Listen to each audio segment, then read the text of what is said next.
The gurney burst through the emergency bay doors with such force that the rubber stoppers cracked against the wall.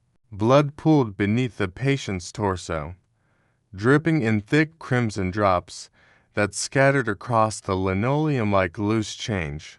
A woman in scrubs stepped forward instinctively, then froze when the dog raised its head. It wasn't barking. It wasn't growling. It was simply staring. The Belgian Malinois sat rigid on the dying man's chest, 70 pounds of coiled muscle and training. Its eyes locked on every hand that came close. One nurse tried anyway. The animal's lip curled back, revealing teeth that had torn through combat vests on 3 continents. "Get that thing off him," someone shouted. Nobody moved. The man on the gurney wasn't breathing right.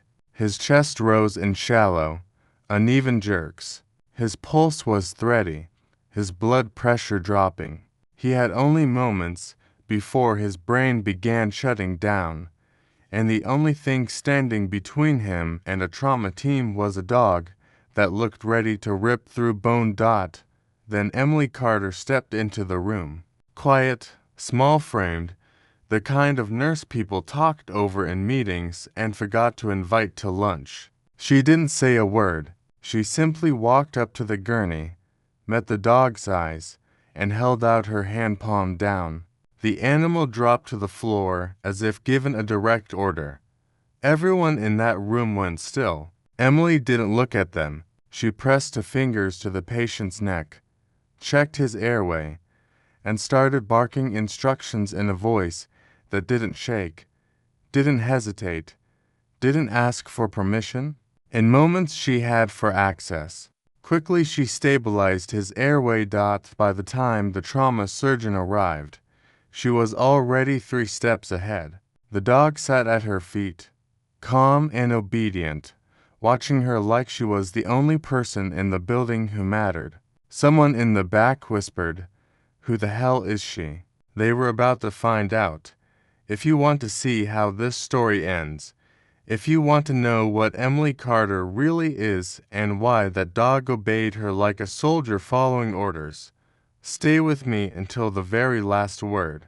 Drop a comment with the city you're watching from so I can see how far this story travels. Hit that like button, and whatever you do, don't skip ahead. The hospital had a way of making people invisible. Emily had learned that her first week at Redwood Harbor Medical Center, back when she still expected eye contact during handoff reports or a simple thank you when she flagged a medication error. She had stopped expecting those things long ago. Now she simply did her job. The morning had started like any other to post-ops recovering from gallbladder removals. One elderly patient with a hip fracture who kept trying to climb out of bed, and a diabetic ketoacidosis case who had ignored his insulin for weeks. Standard fare for the medical surgical floor. Emily had finished her assessments and was halfway through a dressing change when the overhead page crackled to life. Code red. Emergency department. Code red. All available personnel to Ed. She snapped off her gloves, told her patient she would be back, and took the stairs 2 at a time. By the time she reached the ground floor, the hallway was clogged with people moving too slowly, asking too many questions, getting in each other's way. Emily slipped past them and pushed through the double doors. The scene inside looked like controlled chaos, trying desperately not to tip into something far worse. Paramedics shouted vitals. A resident yelled for O-negative blood. A crash cart lay overturned, and no one had bothered to pick it up. In the center of it all, on a gurney surrounded by people who didn't know what to do, lay the man with the dog on his chest. Emily took it in fast. Late 20s, maybe early 30s, tactical pants torn and scorched along one leg. No shirt, someone had cut it off in the field. Gunshot wound. High right thorax. Entry visible. No exit. Probable pneumothorax. Significant blood loss. but not immediately fatal if they moved quickly. His face was pale, lips turning dusky, respirations labored and uneven. The dog was the bigger problem. It sat square on the man's sternum, ears forward, eyes scanning every person in the room like it was deciding who to take down first. Its vest read K9 Unit in faded block letters. A smear of blood across its shoulder didn't look like its own.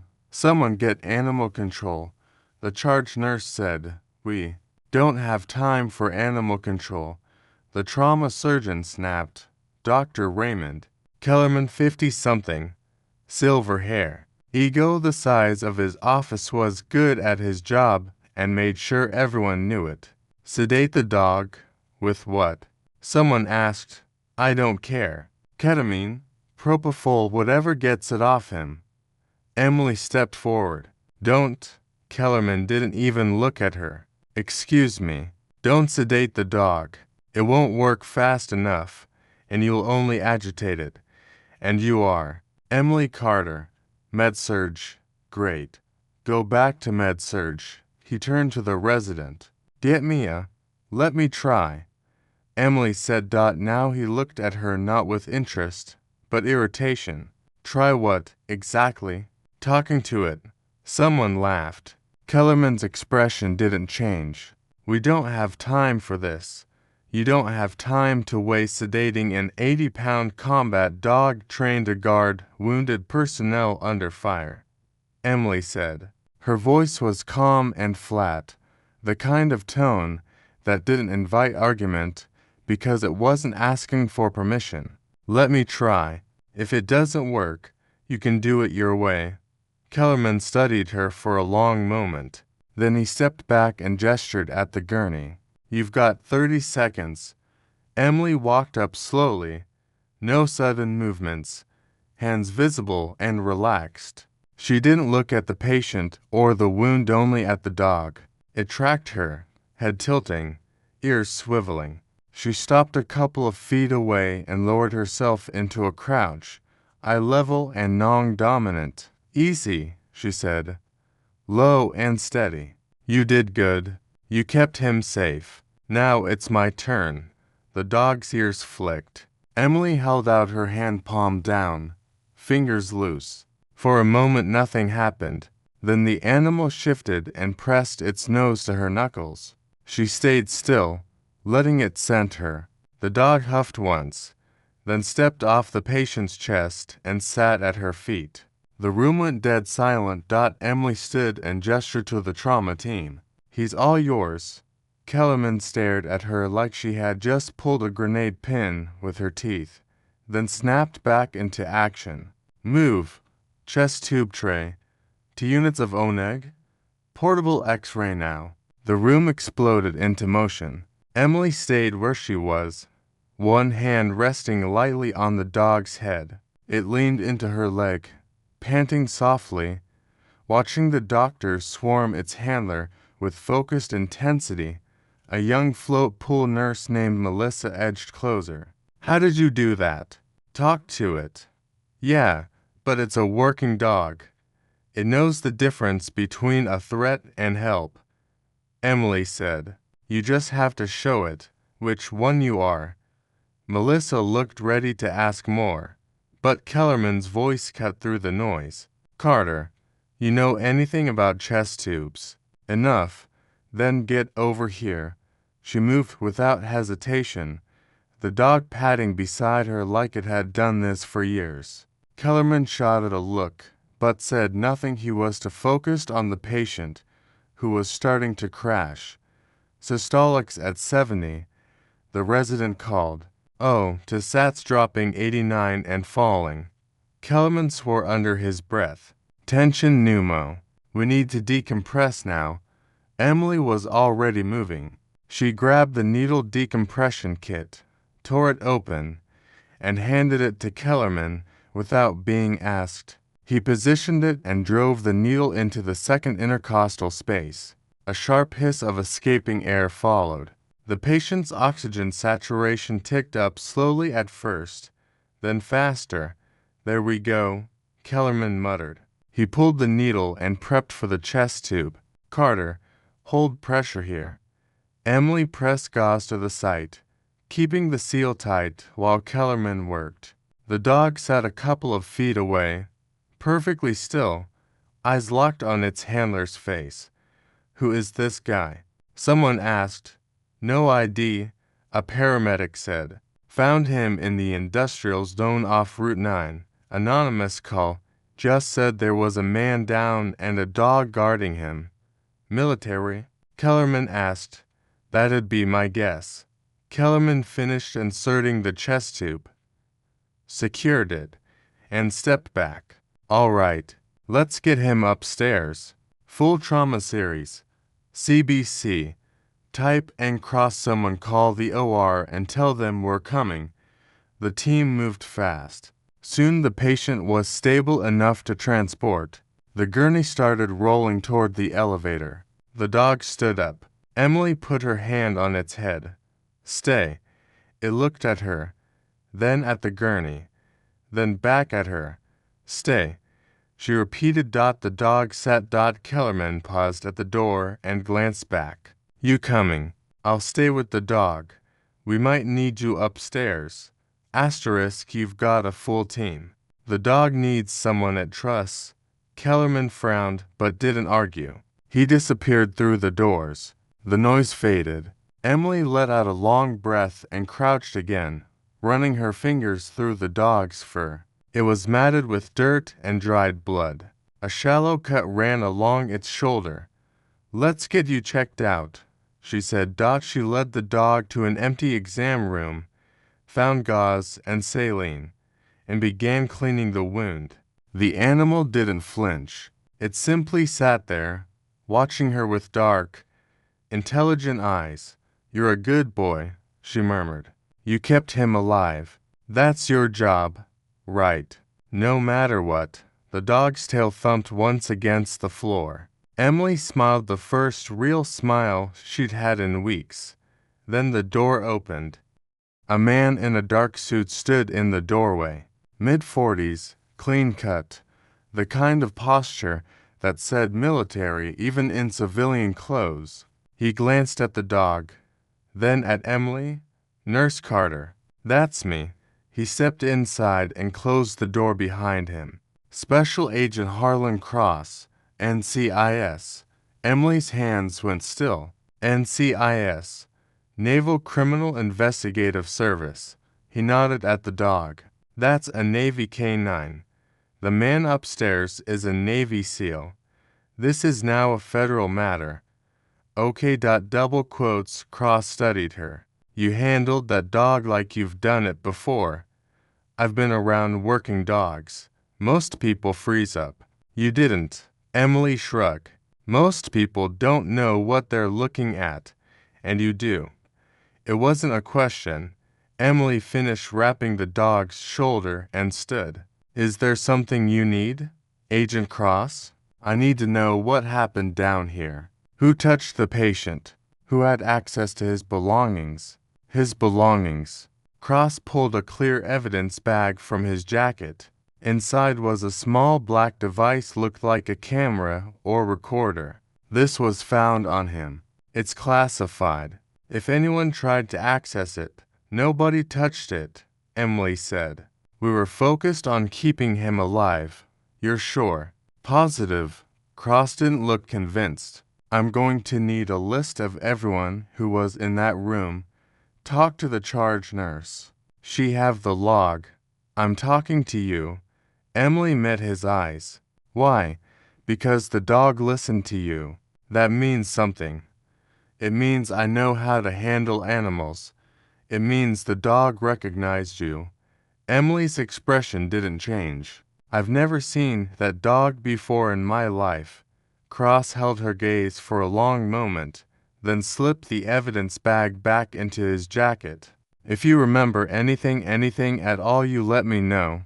He placed a business card on the counter. We'll be in touch. He left. Emily stared at the closed door, then looked down at the dog. It was watching her. Yeah, she said quietly. I know. By the time she returned to her floor, It was nearly noon. The DKA patient was stable, the hip fracture patient was napping, and both gallbladder cases were complaining about the food. Normal. She checked vitals, updated charts, restocked supplies routine.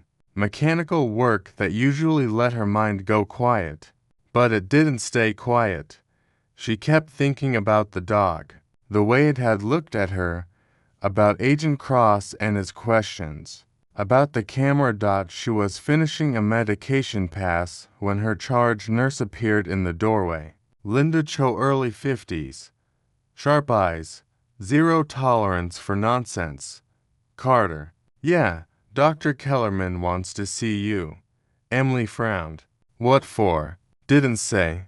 Just said to send you up to his office when you had a minute. I'm in the middle of how he said now.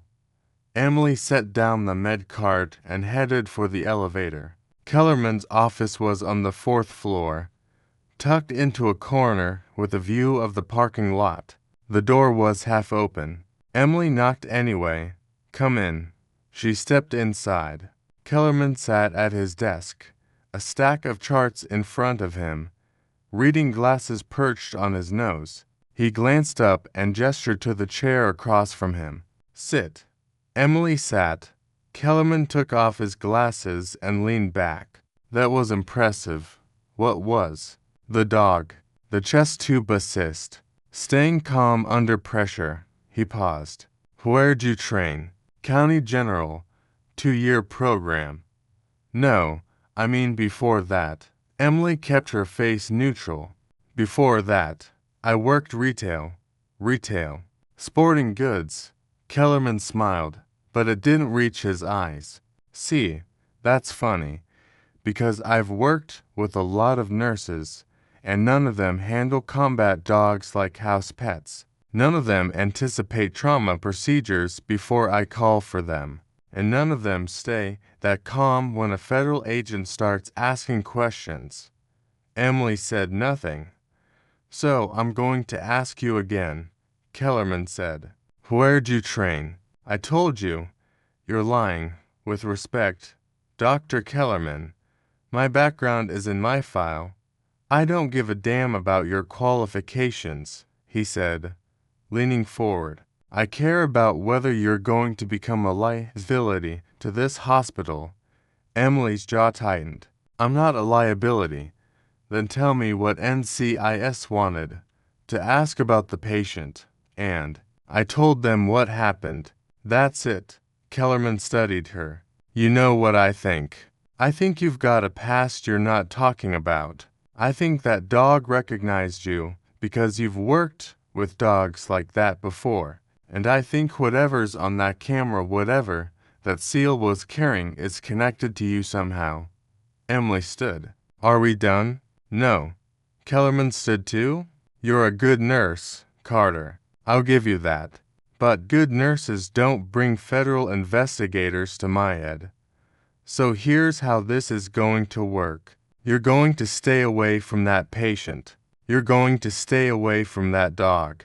And if NCIS comes back, you're going to refer them to me. Understood? Understood. Good. Get back to work. Emily turned and walked out. She made it halfway down the hall before her hands started shaking. The rest of the shift passed in a blur. Emily kept her head down, stayed busy, didn't talk to anyone unless she had to. By the time she clocked out, she was exhausted. She grabbed her bag and headed for the parking garage. The dog was waiting by her car. Emily stopped. The animal sat perfectly still, ears up, tail flat. A leash was clipped to its vest, but no handler was in sight. She looked around. The garage was empty except for a few scattered vehicles and a hum of fluorescent lights. How did you get down here? She murmured. The dog tilted its head. Emily crouched and checked the vest. There was a name tag. Rex. Okay. Rex. She scratched behind his ears. Where's your person? Rex stood, turned, and started walking toward the elevator. Emily followed, The dog led her back into the hospital, through the main corridor, past the cafeteria, and up to flights of stairs. It moved with purpose, like it knew exactly where it was going. They ended up in the ICU. Emily badged in. The unit was quiet, just the soft beep of monitors and the low murmur of a television in one of the rooms. Rex padded down the hall and stopped outside room 6. Through the window, Emily could see the seal, intubated, sedated, chest tube in place. Stable, for now. Rex sat. Emily opened the door and stepped inside. The seal's eyes were closed, but his vitals were strong, heart rate steady, oxygen saturation at 98%. Someone had cleaned him up, washed away the blood, dressed the wound, started antibiotics. Rex walked to the bedside and rested his chin on the mattress. Emily checked the chart. No name, us John Doe, and a note that read Federal Hold. No visitors without NCIS approval. She glanced at the door. No one in the hall. She looked back at the seal. He was younger than she thought in the chaos of the ed. Maybe 27 or 28.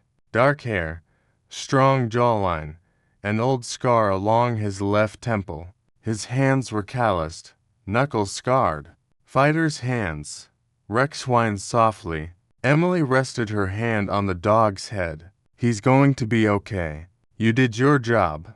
The door opened behind her. She turned. Agent Cross stood in the doorway, arms crossed, expression unreadable. You're not supposed to be in here, he said. The dog led. Emmy, the dog was supposed to be in quarantine. Guess he didn't get the memo. Cross stepped inside and closed the door. You need to leave. I was just checking on the patient. This patient is under federal protection. That means no unauthorized personnel. That includes you. Emily didn't move. He's also under medical care. That means someone needs to monitor him. And since you've got NCIS crawling all over this floor, I'm guessing your team doesn't include a lot of ICU nurses. Cross's jaw tightened. Dr. Kellerman told you to stay away. Dr. Kellerman, and my supervisor. No, but I can be. Cross pulled out his phone, tapped something, and held it up. Emily saw her own face on the screen, her personnel file, her service record. Her blood went cold. Emily Jane Carter, Cross read. Born 1996. Enlisted Navy 2014. Corpsman training. Pensacola. Advanced Trauma Life Support. Combat Medic Deployment. Afghanistan, 2016 to 2019. Decorated twice. Honorable Discharge, 2020. He lowered the phone. You want to tell me why a Navy corpsman with 3 combat tours is working as a med-surg nurse in a civilian hospital? Emily said nothing. You recognize that dog? Cross continued. Not because you've been around working dogs. Because you've worked with them. In the field. Under fire. That was a long time ago. Not long enough. He pocketed the phone. The man in that bed is carrying intel that could get a lot of people killed. Someone tried to extract it before he made it to this hospital. Someone who knew what he was carrying and where he'd be. He stepped closer. So, I'm going to ask you one more time. Why did that dog obey you? Emily met his eyes. Because I know what I'm doing. That's not an answer. It's the only one you're getting. They stared at each other. Then Rex growled. Both of them turned. The dog was on its feet, ears pinned back, focused on the doorway. Emily's pulse kicked up. What is it, boy? Rex's growl deepened. Cross moved to the door and looked through the window. The hallway was empty. Stay here, he said. Like hell. Cross shot her a look, but didn't argue. He opened the door, stepped out, hand moving to his hip where a weapon was almost certainly holstered under his jacket. Emily followed, Rex at her side. The corridor was silent. Silent. The nurse's station was unmanned. The lights in 2 of the rooms were off. Cross pulled his gun. NCIS, he called out. Identify yourself. Nothing. Then footsteps. Fast. Running. Cross took off. Emily grabbed Rex's leash. Come on. They ran. The footsteps led them down the back stairwell, through the service corridor, and into the loading dock. Cross hit the exit door first, weapon raised. A man in scrubs was sprinting toward a black SUV. Federal agent. Stop. The man didn't stop. Cross fired a warning shot into the air. The man dove into the SUV. The engine roared to life. Cross ran toward it. But the vehicle was already moving, tires screeching as it peeled out of the lot. He got the plate number, called it in, then turned back to Emily. She was standing in the doorway, breathing hard. Rex pressed against her leg. Did you see his face? Cross asked. No. What about the scrubs? Any identifying marks? Emily thought back. No hospital logo. Generic blue. Could have been from anywhere. Cross swore under his breath. He holstered his weapon, pulled out his phone, and started making calls. Emily looked down at Rex. The dog was staring at the empty parking lot, ears forward, body tense. He came for the camera, she said quietly. Cross paused mid-dial. What? That's what he was after. The device you showed me. He knew it was here. Knew the patient couldn't stop him. How do you know that? Because if he wanted the patient dead, he would have done it already. Cross finished his call and pocketed the phone. We're moving him tonight. Secure facility. Good, and you're coming with us. Emily blinked. What? You're the only person that dog trusts, which means you're the only person I trust to keep him stable during transport. I'm not military anymore. You're tonight. Cross started walking back toward the hospital. Get your gear. We leave soon. Emily stood there, frozen, Rex leaning into her leg. Then she followed, because she knew, deep down, in the part of her that had never really left the field, that this was just the beginning, and whoever had sent that man in scrubs wasn't going to stop until they got what they came for. The wait stretched longer than expected. The secure transport team hadn't arrived yet, and Cross was pacing the whole way outside the ICU like a caged animal. Phone pressed to his ear, voice low and sharp. Emily sat on a bench near the nurse's station with Rex at her feet, watching doctors and nurses move past without seeing her. Same as always, except now she had a federal agent treating her like an asset instead of a ghost.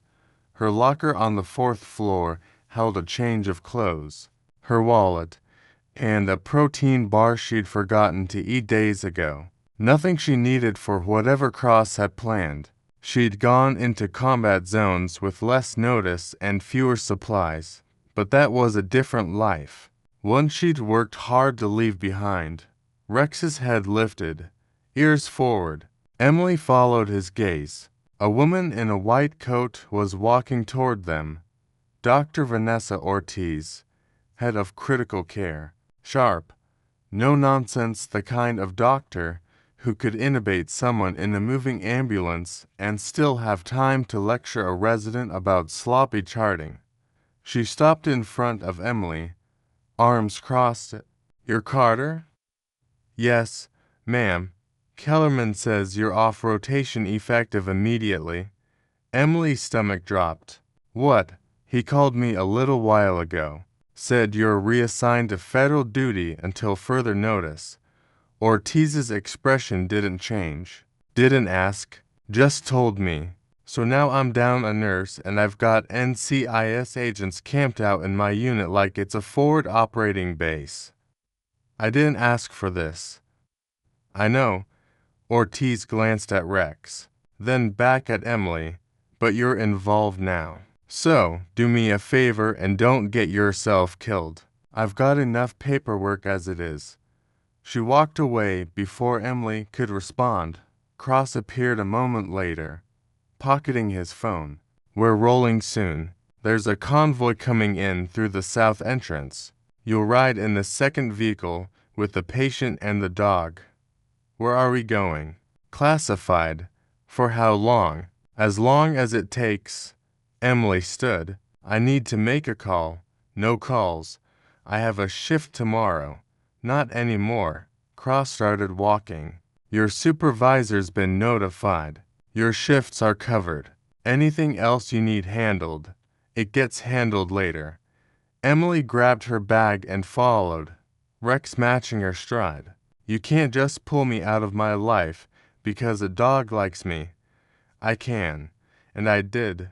Cross pushed through the stairwell door, taking the steps at a time. That seal upstairs is carrying intelligence that could prevent a terrorist attack on U.S. soil. Someone inside this hospital tried to get to him, which means someone inside this hospital is compromised. Until I know who. Everyone's a suspect including you. Then why bring me? Because the dog trusts you. And right now that dog's the only thing I trust. They hit the ground floor and moved through a back corridor Emily had never used before. Service entrance, dimly lit, smelling of disinfectant and old coffee. Cross badged through a security door, and they stepped into the loading bay.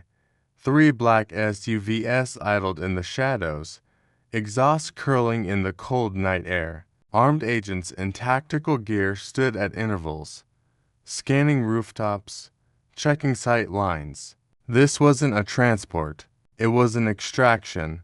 A tall man in his 50s stepped forward, gray hair, square jaw, eyes that looked like they'd seen every bad thing twice and still got up in the morning. He nodded at Cross. This her. Emily Carter, former Navy corpsman, the dog's handler. The man studied her. Commander Isaac Draven. I'm running this operation. You do what Agent Cross tells you when he tells you. No questions. No hesitation. Understood? Understood. Draven turned to Cross. Patient stable for transport. As stable as he's going to get. Dr. Ortiz signed off. Good. Let's move. The loading bay doors opened and a gurney rolled out, flanked by 2 ICU nurses and a respiratory therapist. The SEAL was still intubated, still unconscious. Monitors beeping steadily as they transferred him into the second SUV. The interior had been converted into a mobile ICU portable ventilator. For pumps, defibrillator. Enough medical equipment to run a small emergency room. Emily climbed in after them, Rex jumping up beside her without being told. The dog settled on the floor near the SEAL's head, eyes locked on his face. Cross slid into the front passenger seat. We're good. Go. The convoy pulled out. Emily strapped in and checked the monitors. Heart rate 72. Blood pressure stable. Oxygen saturation at 96. The chest tube was draining pink fluid, normal for this stage of recovery. Everything looked solid. One of the ICU nurses, young, maybe mid-20s, name tag reading. Brooks glanced at her. You worked trauma before, something like that. You're the one who handled the dog in the ed? Yeah. Brooks looked at Rex. I've never seen anything like that. It was like he knew you. Emily didn't answer. They drove in silence, winding through back roads, avoiding highways. The city lights faded behind them, replaced by darkness and stretches of empty farmland. Emily kept her eyes on the monitors, one hand resting on Rex's head. Then the radio crackled. Lead vehicle. We've got a tail. Black sedan. No plates. Picked us up a couple miles back. Cross grabbed the handset. Confirmed. Confirmed. He's maintaining distance, but matching our turns. Draven's voice cut in from the lead SUV. Lose him. Take the next right and double back through the industrial park. The convoy shifted sharp turn. Sudden acceleration.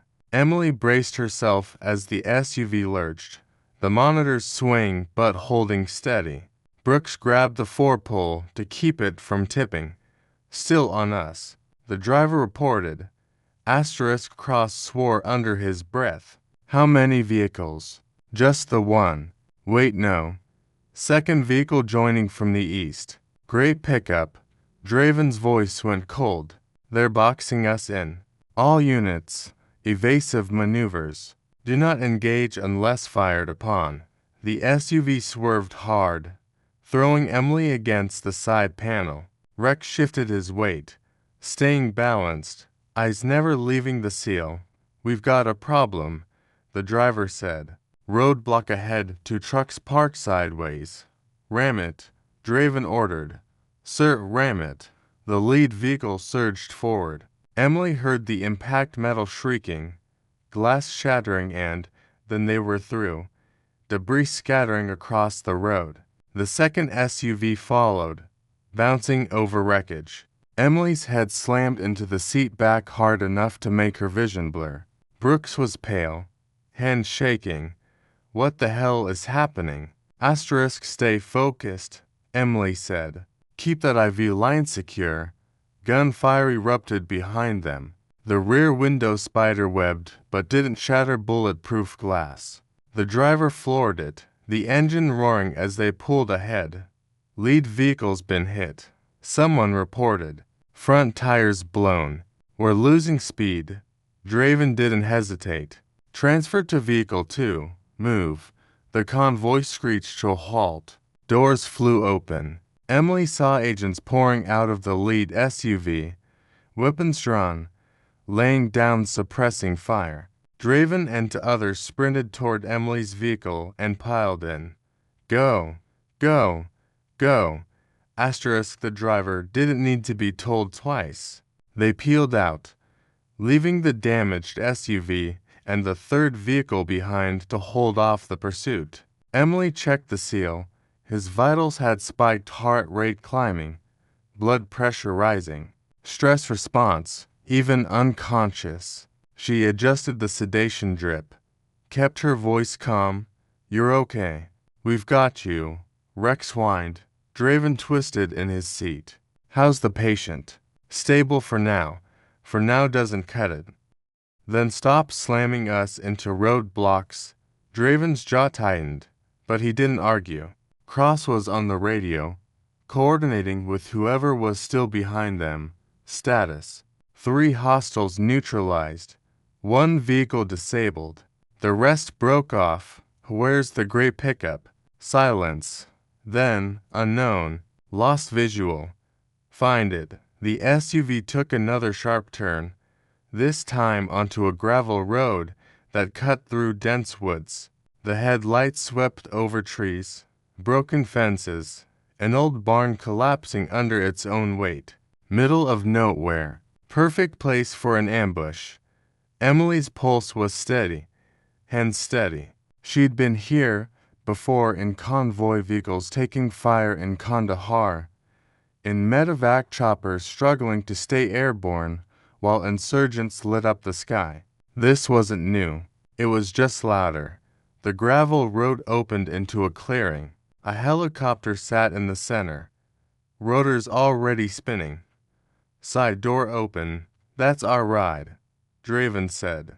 60 seconds. Let's move. The SUV barely stopped before everyone was out. Emily and Brooks grabbed the gurney, collapsed the legs, and started rolling toward the chopper. Rex stayed glued to Emily's side, low and fast, moving like he'd done this 100 times. They were halfway there when headlights cut through the trees. The gray pickup, it came in fast, no hesitation, and slammed to a stop 20 yards away. 2 men jumped out, both armed. Draven raised his weapon. Federal agents, drop your weapons. The men opened fire. Emily hit the ground, pulling the gurney down with her. Brooke screamed. Rex lunged forward, snarling, putting himself between Emily and the shooters. Draven and Cross returned fire. One of the men went down. The other ducked behind the truck, then broke for the tree line. "Stay with the patient," Cross shouted at Emily, then took off after him. Draven covered the chopper as Emily and Brooke scrambled to get the gurney moving again. The SEAL's monitors were going haywire, heart rate spiking, alarms blaring. Emily didn't stop. She shoved the gurney toward the helicopter, Brooke stumbling beside her, and together they heaved it inside. The pilot didn't wait. The chopper lifted off the second they were clear, the world tilting as they climbed fast and hard. Emily strapped the gurney down, checked the lines, silenced the alarms. The SEAL's eyes were moving under his lid's rim, dreaming or fighting. Maybe both. Brooks was hyperventilating. "Oh my God, oh my God, breathe," Emily said. "In through your nose, out through your mouth." Brooks tried, failed, tried again. Rex climbed up beside the SEAL and rested his head on the man's arm. The chopper banked hard, and through the open door Emily could see the clearing shrinking below them. They were good, precise, the kind of surgeons who didn't flinch when a patient crashed or a bleeder erupted. They pulled for fragments from the SEAL's chest cavity, repaired a nicked artery, and closed him up without a single complication. By the time they wheeled him to recovery, Emily's feet were aching and her eyes were burning. The doctor stripped off his gloves. "He'll be out for a while. You should get some rest." "I'm fine." That wasn't a suggestion. He gestured to one of the nurses. "Show her to the quarters." Emily wanted to argue, but didn't have the energy. She followed the nurse down another corridor, Rex padding beside her, to a small room with a bed, a chair, and a window that overlooked nothing but darkness. Military standard. Functional. "There's a cafeteria on level 2, the nurse said. "Showers are down the hall.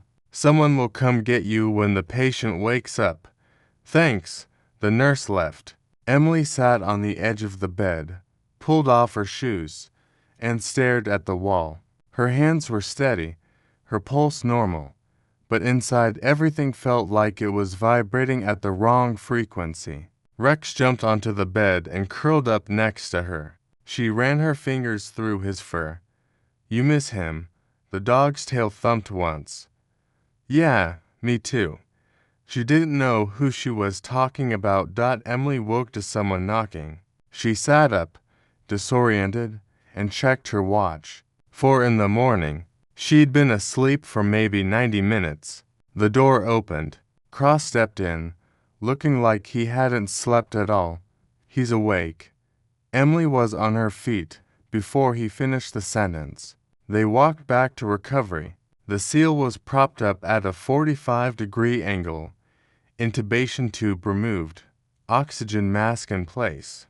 His eyes were open, dark, sharp, tracking movement. He looked like hell, but he was conscious. Rex bolted to his side the second the door opened. The SEAL's hand came up, slow and shaky, and rested on the dog's head. His lips moved under the mask. Cross pulled up a chair. "Can you hear me?" The SEAL nodded.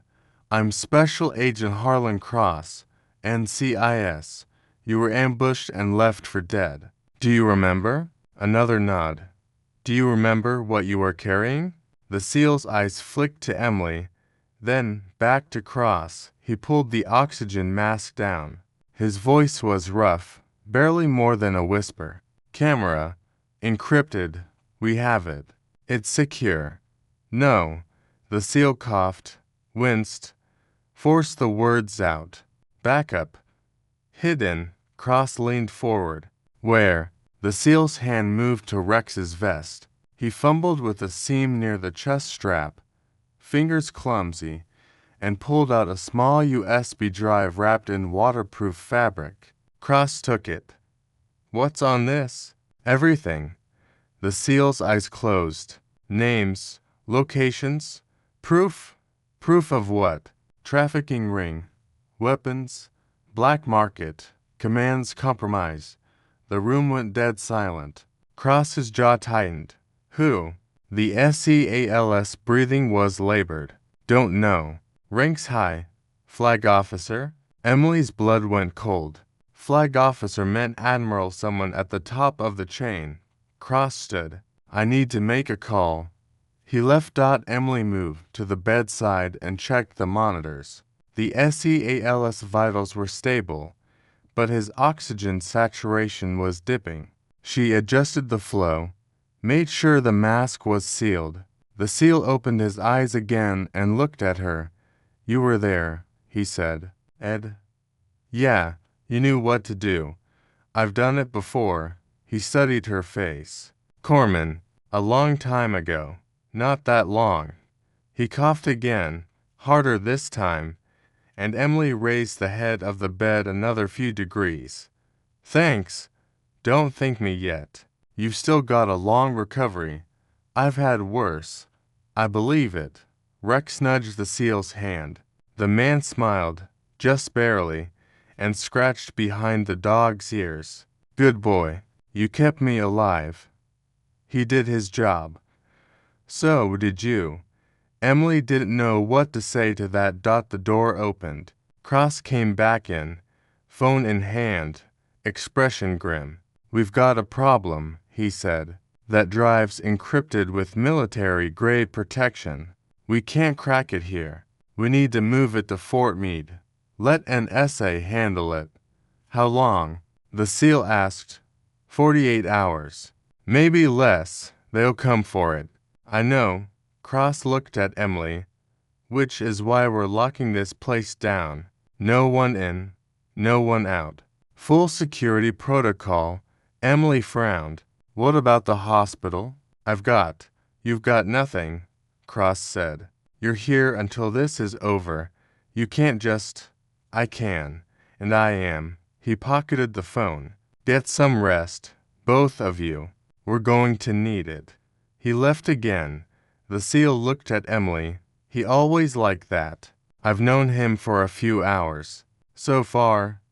Yeah, the corner of his mouth twitched, almost a smile. Then his eyes drifted closed. Emily stayed until his breathing evened out, until the monitors settled into a steady rhythm. Then she stepped into the hall, Rex following. Cross was waiting. Walk with me, he said. They moved through the corridors, past security checkpoints, into a conference room with a table, 6 chairs, and a wall-mounted screen. Draven was already there, along with 2 other agents Emily didn't recognize. Cross closed the door. Emily Carter, meet the team. We've got 12 hours before an SA extracts that drive. In that time, we need to figure out who leaked the SEAL's location and how they knew he'd be at Redwood Harbor. One of the agents, a woman in her 30s with red hair, pulled back tight, spoke up. We've been running background checks on hospital staff. So far, nothing. Run them again, Cross said. Someone talked. Someone always talks. Draven leaned back in his chair. What about the nurse, the one who was in the ed? Brooks? Emily said. She's clean. I'd bet my life on it. You might have to. Draven replied. Because if this goes sideways, everyone in that hospital's a target. The screen flickered to life. Surveillance footage from the loading bay appeared grainy, black and white. This was recorded the night before the SEAL was found, Cross said. Watch. The footage showed a man in scrubs entering through the service entrance. He moved with purpose, head down, avoiding cameras. He stopped at a supply closet, looked around, then slipped inside. 30 seconds later, he came out holding something small to see clearly. What is that? Emily asked. Cross zoomed in. Looks like a radio or a tracker. He planted it, Draven said. Knew the seal was coming. Knew where he'd be taken. Can you ID him? Cross shook his head. Face is obscured, but we're running gait analysis and cross-referencing with hospital personnel records. The door opened. A young agent stuck his head in. Sir, we've got movement outside the perimeter. 3 vehicles. Armed. Draven stood. How close? Half a mile. Enclosing. Everyone moved at once. Cross grabbed his weapon. Draven barked orders into his radio. Emily found herself being pushed toward the door. Get back to the patient, Cross said. Lock the door. Don't open it for anyone but me. Emily ran. She made it back to recovery, slammed the door, and threw the lock. The seal was still unconscious. Rex stood at the foot of the bed, ears forward, body tense. The lights flickered. Emily's pulse kicked up, then the alarms started. The alarms weren't just loud, they were layered. High-pitched shriek of the intrusion warning, deeper klaxon of the lockdown protocol, and underneath it all the steady mechanical grind of blast doors sealing every corridor. Emily's hands moved without thinking, checking the SCAL's vitals, making sure nothing had dislodged during the sudden chaos. His heart rate was climbing, but he was still out, sedation keeping him under. Rex growled low, staring at the door. Emily pulled the crash cart closer, positioned herself between the bed and the entrance. She had no weapon, no backup, just a dog and a patient who couldn't defend himself. The lights cut out. Emergency generators kicked in seconds later, bathing everything in red. The monitors glowed ghost white in the dimness. Numbers still steady, still holding. Footsteps in the hallway, running, then gunfire, sharp cracks that echoed through the walls like hammers on sheet metal. Rex's growl deepened. Emily grabbed the forepull, tested its weight. Not much of a weapon, but better than nothing. She moved to the door, pressed her ear against it. More gunfire. Shouting. Someone screaming orders she couldn't make out. Then silence. The kind of silence that meant either everyone was dead or everyone was waiting. She stepped back just as something heavy slammed into the door from the outside. Rex lunged forward, barking, teeth bared. The door shook again once. Twice, then it stopped. Emily's pulse hammered in her throat. She kept the forepull raised, eyes locked on the door, waiting for it to blow inward or for someone to start shooting through it. Nothing happened. 10 seconds. 20. Her radio crackled to life. Cross's voice, tight and clipped. Carter, you copy? She grabbed it. I'm here. Stay put. Do not open that door. What's happening? Hostile breach. South entrance. We're containing it, but they're inside the building. How many? At least 6. Maybe more. Static hissed. They're coming for the patient. You understand? They're coming for him. Emily looked at the seal, still unconscious, still vulnerable. I've got him, she said. Good, because we're 15 minutes out from reinforcements, and I don't know if we can hold them that long. The radio went dead. Emily turned to Rex. You hear that? Boy, we're on our own. The dog's ears flattened. She scanned the room. 1 door. No windows. Observation glass on the far wall, but it was reinforced, probably bulletproof. The only way in or out was through that door, which meant if they got through, she had nowhere to go. She moved fast, shoved the crash cart against the door, wedged the forepull under the handle. It wouldn't stop them, but it might slow them down. Then she grabbed the defibrillator, checked the charge. Fully loaded. 300 joules, enough to stop a heart or fry someone's nervous system if she got close enough. Not a plan, just options. The seal stirred. His eyes cracked open, unfocused, pupils blown wide from the sedation. Hey, Emily said. keeping her voice calm. Stay still. You're safe. He blinked, trying to orient himself. His hand moved toward his chest, felt the bandages, the tube. Where? Secure facility. You're out of surgery? Everything went fine. His gaze sharpened. I heard shooting. Yeah, how many? 6. Maybe more. He tried to sit up. Emily put a hand on his shoulder, firm but gentle. You just had hours of surgery? You move wrong. You'll tear something. I fought with worse. I don't doubt it. But right now you're more liability than asset. So you're staying put. He stared at her. Then his mouth twitched, almost a smile. You always this blunt. Only when people are being stupid. He let his head drop back. Fair. The lights flickered once, twice stayed red. Rex's ears swiveled toward the door. Emily heard it too. Footsteps. Slow. Deliberate. Not running. Hunting. She picked up the defibrillator paddles, positioned herself near the door. The SEAL's voice was low. You know how to use that. I'm about to find out. The footsteps stopped right outside. Emily held her breath. Then the handle turned. The crash cart scraped forward, metal shrieking against tile. The 4-pole bent but held. Whoever was on the other side shoved harder, throwing their weight against it. Rex barked sharp and vicious. Emily didn't wait. She hit the door with her shoulder, slamming it back, and heard a grunt of surprise. The paddles were live. She shoved them through the gap, aiming blind, and pulled the trigger. The electrical discharge was a crack of white light and ozone. Someone screamed. She yanked the paddles back, kicked the crash cart into place, and braced herself. The door stopped moving. Emily's hands were shaking now. Adrenaline. She forced them steady, reset the defibrillator, and waited. Nothing. Did you kill him? The SEAL asked.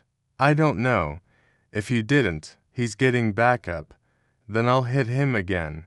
The SEAL laughed, a rough, painful sound, but real. I like you. Save it. The radio crackled. Cross again? Carter, status. Still breathing. Good. Reinforcements are inbound. 8 minutes. Make it 5. Working on it. The line cut. Emily moved to the observation window and looked out into the corridor. Red emergency lights painted everything in shades of blood. She couldn't see bodies, couldn't see movement, just shadows and the faint haze of smoke from somewhere deeper in the facility. They're regrouping, the SEAL said. How do you know? Because that's what I do. He shifted, wincing. They hit us fast, got inside, but they didn't expect resistance. Now they were calculating, figuring out how many of us are left, where we're dug in. How long do we have? Not long. Emily turned back to the door. Then we need to move him. Move him where? Anywhere but here. This room's a coffin if they get through that door. The SEAL's eyes narrowed. You've done this before. Yeah, where? Helmand, Cuner, places that don't exist on maps anymore. She grabbed the gurney and started unlocking the wheels. Help me or shut up. He tried to sit up again. This time she didn't stop him. He swung his legs over the side of the bed, bare feet hitting the cold floor, and stood, swayed, caught himself on the bed rail. You're insane, Emily said. I'm a SEAL. It's in the job description. She grabbed his arm, steadied him. You fall. I'm leaving you. No, you won't. He was right. She wouldn't. Together they moved the gurney toward the door. Rex stayed close, circling them, eyes locked on the corridor beyond. Emily pulled the crash cart aside slowly, trying not to make noise. The handle was still warm from the electrical discharge. She pressed her ear to the door again. Nothing. On 3. She whispered. The SEAL nodded. 1, 2. The door exploded inward, not from a battering ram, from a breaching charge. The blast was deafening, a wall of heat and pressure that threw Emily backward into the gurney. Her head cracked against the metal frame, and the world went white for half a second. When her vision cleared, 3 men in tactical gear were pouring through the smoke. Rex hit the first one before he made it to step. 70 pounds of muscle and fury, jaws locking onto the man's forearm, dragging him down.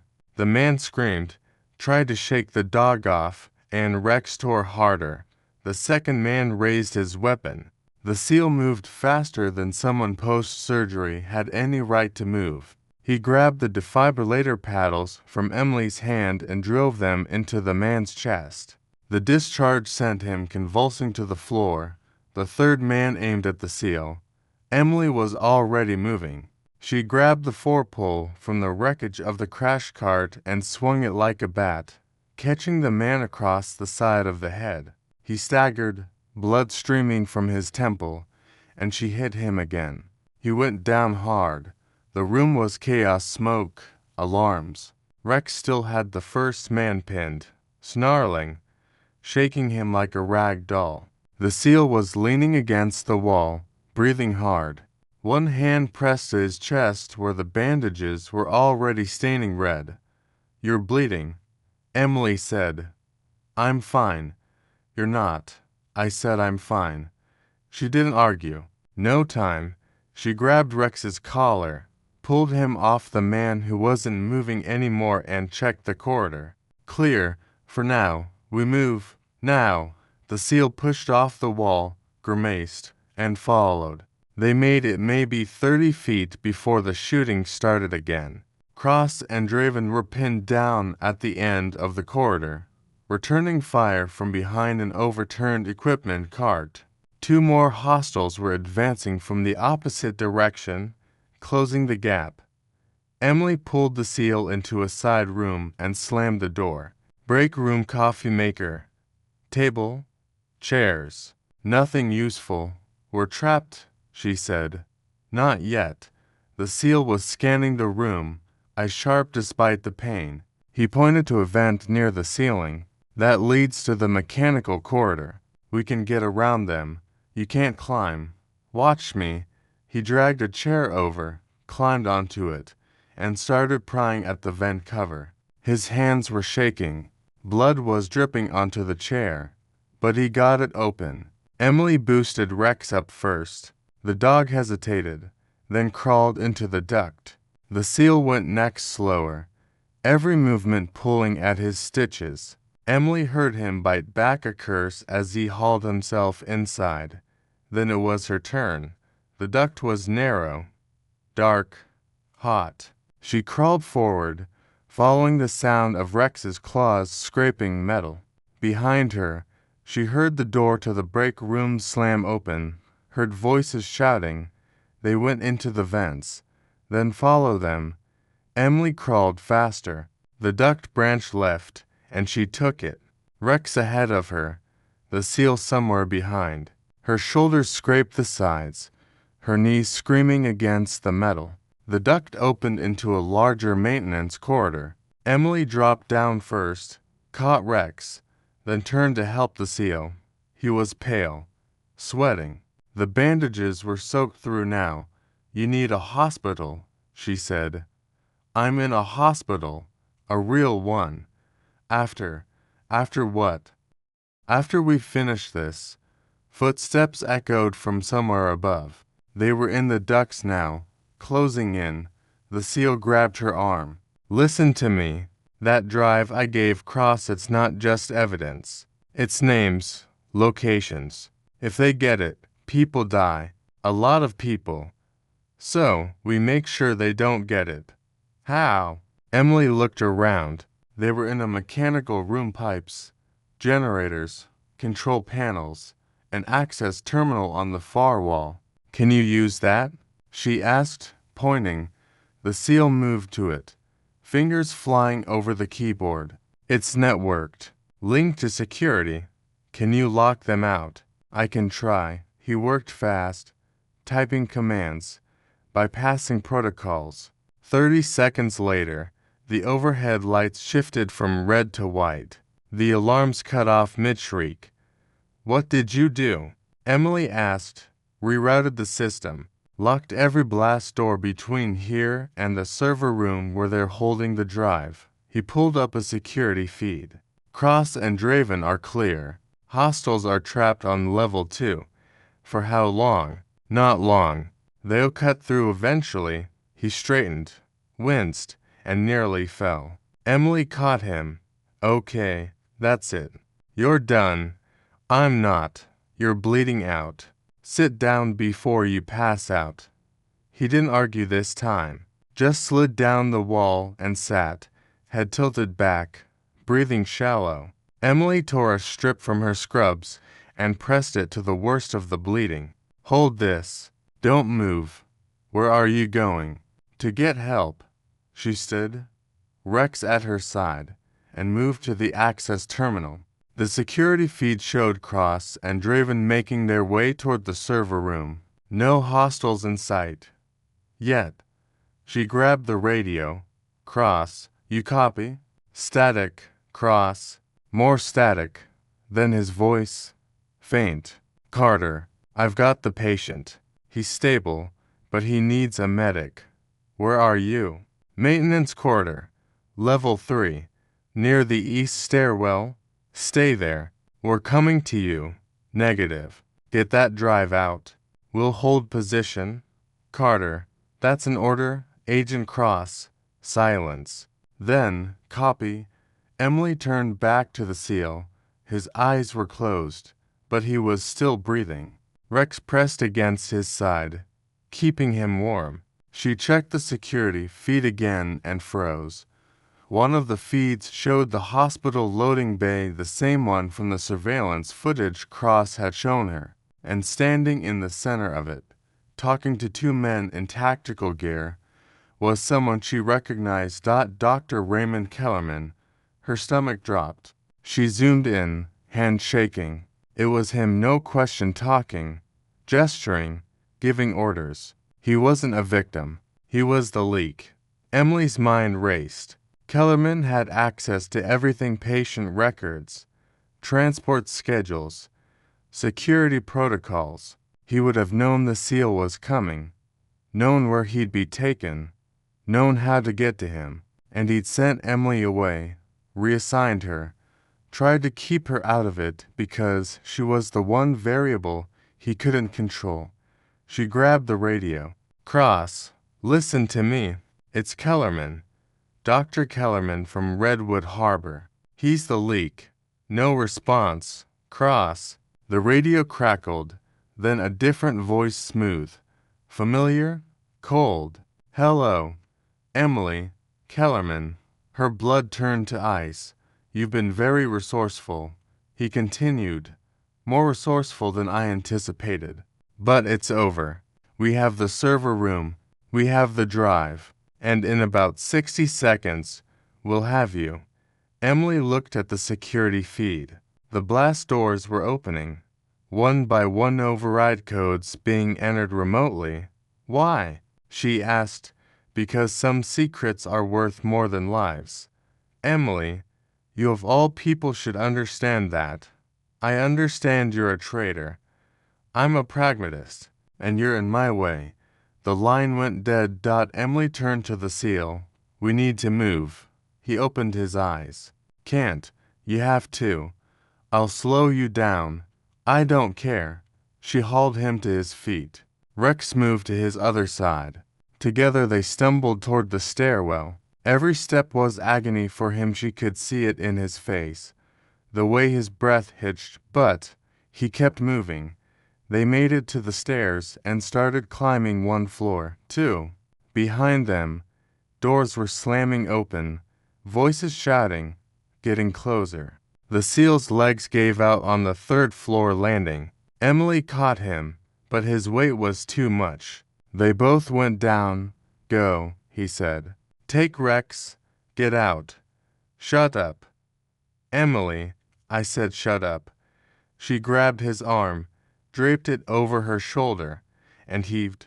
He was dead weight now. No strength left. But she didn't stop. Didn't let go. Rex barked once sharp warning. Emily looked up. A man stood at the top of the stairs, weapon raised, finger on the trigger. She froze. The man smiled. Then his head snapped back and he dropped like a puppet with cut strings. Cross stepped over the body. Weapon still raised. Eyes cold and flat. You're late. Bite me, Emily said. He grabbed the SEAL's other arm, and together they hauled him up the last flight. Draven was waiting at the top, along with four tactical agents Emily didn't recognize. Server room secured, Draven said. Drive still intact, Kellerman? Emily asked, spotted on the feeds. He's here, somewhere in the facility. Cross lowered the SEAL onto a gurney one of the agents had brought. Get him to the medical wing. Full guard. Nobody gets near him. Two agents wheeled the gurney away. Rex tried to follow, but Emily grabbed his collar. Stay with me, boy. The dog whined, but obeyed. Draven pulled up a tablet and showed Emily the security feeds. Kellerman's not working alone. We've identified at least 3 more hospital staff involved. They've been feeding intel for months. How deep does this go? Emily asked. Deep enough that we don't know who to trust. Cross-checked his weapon and reloaded. Which is why we're locking down every entrance and running background checks on everyone who's touched this case. Emily's radio crackled. A new voice, female, clipped. This is Agent Natalie Reeves. An essay. We're on site. Where's the drive? Cross grabbed his radio. Server room. Level 4. We have it secured. Not anymore, you don't. Everyone turned. On the security feed, two figures in hazmat suits were entering the server room, moving fast, purposeful. Those aren't our people, Draven said. Cross was already running. All units converge on the server room now. Emily followed, Rex at her heels.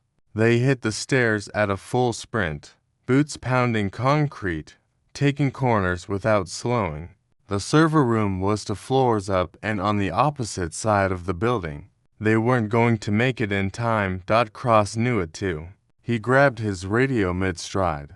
Lock down that room. Seal the doors. Negative.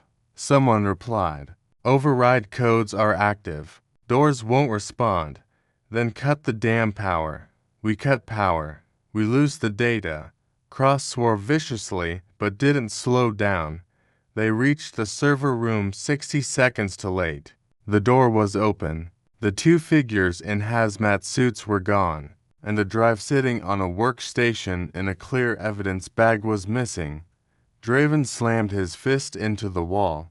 How the hell did they get past security? They didn't, Emily said. She was staring at the surveillance monitor. They were already inside.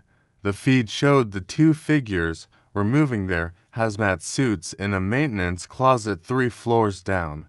Underneath, they were wearing hospital scrubs, white coats, ID badges, doctors. Son of a... Cross didn't finish. He grabbed his radio. All units, we have 2 hostiles dressed as medical personnel, Caucasian male and female, mid-30s, heading toward the east exit. Intercept and detain. Copy that. Emily's mind was racing. The drive was gone. Kellerman was still loose. And somewhere in this facility, someone was coordinating all of it. Then the SEAL's words came back to her. Backup. She turned to Cross. He said there was a backup. What? The SEAL. Before surgery, he said he had a backup. Emily's pulse kicked up. When he was brought into the ED at Redwood Harbor, he slipped something into my pocket. I didn't find it because I changed clothes. My scrubs are still in my locker. Cross's eyes widened. At the hospital? Yeah, then that's where they're going. Draven was already moving. Get a team to Redwood Harbor. Lock it down? Nobody in or out. Cross grabbed Emily's arm. You're coming with me. I don't. You know that hospital better than anyone. And if they get to your locker before we do, this whole thing was for nothing. Emily didn't argue. They took the helicopter. Fast extraction, 15 minutes in the air. Every second feeling like an hour. Emily sat in the back. Rex pressed against her leg, watching the city lights streak past below. Cross was on his phone, coordinating with local PD. I want every entrance covered. Anyone tries to leave, you stop them. I don't care if it's the janitor or the chief of staff. The chopper banked hard, descending fast. Redwood Harbor Medical Center came into view, a sprawling complex lit up like a Christmas tree. Emergency lights flashing in the parking lot. They landed on the roof. Emily was out before the skids touched down. She ran for the stairwell, Cross and to agents right behind her. Down for flights, through the main corridor, past the cafeteria where the night shift was eating dinner, oblivious to what was happening. The locker room was at the end of the hall. Emily hit the door first and stopped. Her locker was open, torn apart, scrubs scattered on the floor. Her bag dumped out. Everything searched, but no backup drive. Cross stepped past her and checked the other lockers. They were here. How did they know which one was mine? Because someone told them. He turned to the agents. Pull the security footage last 2 hours. I want to know who came in here. One of the agents pulled out a tablet and started pulling feeds. Emily knelt down and started going through the mess, trying to think, trying to remember. The SEAL had slipped something into her pocket. She'd been wearing these scrubs royal blue. 2 pockets on the front, 1 on the chest. She checked the front pockets after the shift, found a pen, a pair of gloves, nothing else. But she hadn't checked the chest pocket. She grabbed the scrub top from the pile and turned it over. The chest pocket was torn, ripped open from the inside. Someone had found it. They got it, she said quietly. Cross looked at her. You're sure? The pocket's torn. They knew exactly where to look. Draven's voice crackled over Cross's radio. We've got the 2 suspects in custody. They don't have the drive, Cross frowned. Then who does? The lights went out. Emergency generators kicked in red again. Always red. Rex growled. Emily stood slowly, every instinct screaming danger. The door to the locker room opened. Dr. Kellerman stepped inside. He wasn't holding a weapon. He wasn't wearing tactical gear, just his white coat, stethoscope around his neck like he just stepped out of rounds. Double quotes. Hello, Emily. Cross's weapon was up instantly. Don't move. Kellerman didn't. He just smiled. You're looking for this, I assume. He held up a small USB drive, same size as the one the SEAL had given Cross. Backup. How did you? Emily started. I've been in this hospital for 20 years, Kellerman said. I know every locker, every hiding place, every shortcut. He looked at Cross. You're not going to shoot me, Agent. Not here. Not with witnesses. Try me. I don't think so. Kellerman's smile widened. Because the moment you do, my associate triggers the device we planted in the ICU 3rd floor, right above the pediatric ward. Cross's jaw tightened. You're bluffing. Am I? Nobody moved. Emily's mind was working overtime. Kellerman was desperate, cornered, but he was also smart. If he'd planted a device, he'd make sure it was real, make sure they couldn't call his bluff. What do you want? She asked. Kellerman looked at her. Safe passage for me and my team. And in exchange, I tell you where the device is. Not a chance, Cross said. Then a lot of children die tonight. Emily stepped forward. You're lying. Am I? Yeah, because if you had a bomb in the ICU, you'd have already used it as leverage. You wouldn't wait until now. Kellerman's smile faltered for just a second. Emily pressed. You're stalling, waiting for backup, but it's not coming, is it? Because we already locked down the building. Your team's in custody. You're alone. Kellerman's expression hardened. You don't know what you're talking about. I know you're not walking out of here. He raised the drive. Then nobody gets this, and he threw it. Not at them, at the wall. Hard. The drive shattered, plastic casing cracking, circuit board splintering, pieces scattering across the tile. Emily's heart stopped. Cross lunged forward, but Kellerman was already moving, ducking past him, sprinting for the door. Rex didn't wait for a command. The dog launched forward, jaws snapping, and caught Kellerman's ankle. The doctor went down hard, skull cracking against the edge of a bench. He didn't get back up. Cross-checked his pulse. He's out. Cuff him. One of the agents moved in and secured Kellerman's hands. Emily was already kneeling by the shattered drive, picking up pieces. The circuit board was cracked clean through. Data corrupted? Unrecoverable. Is there anything left? Cross asked. Emily shook her head. It's gone. Cross let out a long breath. Then we've got nothing. Not nothing, a voice said from the doorway. Everyone turned. The SEAL stood there, pale, bandaged, leaning heavily on a crutch, but standing. You're supposed to be in surgery, Lieutenant, Emily said. I was. Got bored. He hobbled into the room, looked at the shattered drive, then at Kellerman's unconscious form. You really thought that was the only copy? Cross frowned. What are you talking about? The SEAL reached into his bandages carefully and pulled out another drive, smaller. Identical. I made 3 backups, he said. One on the camera, one in the locker, and one I kept on me. Old habits. Emily stared. You've been carrying that through surgery. Taped it under the bandages. Figured if I didn't make it, someone would find it during autopsy. Cross took the drive and held it up to the light. This better be real. It's real, and it has everything. Names, dates, bank transfers, shipping manifests. Enough to take down a trafficking ring that's been operating for 5 years. The SEAL looked at Kellerman, including everyone on the inside. Cross pocketed the drive.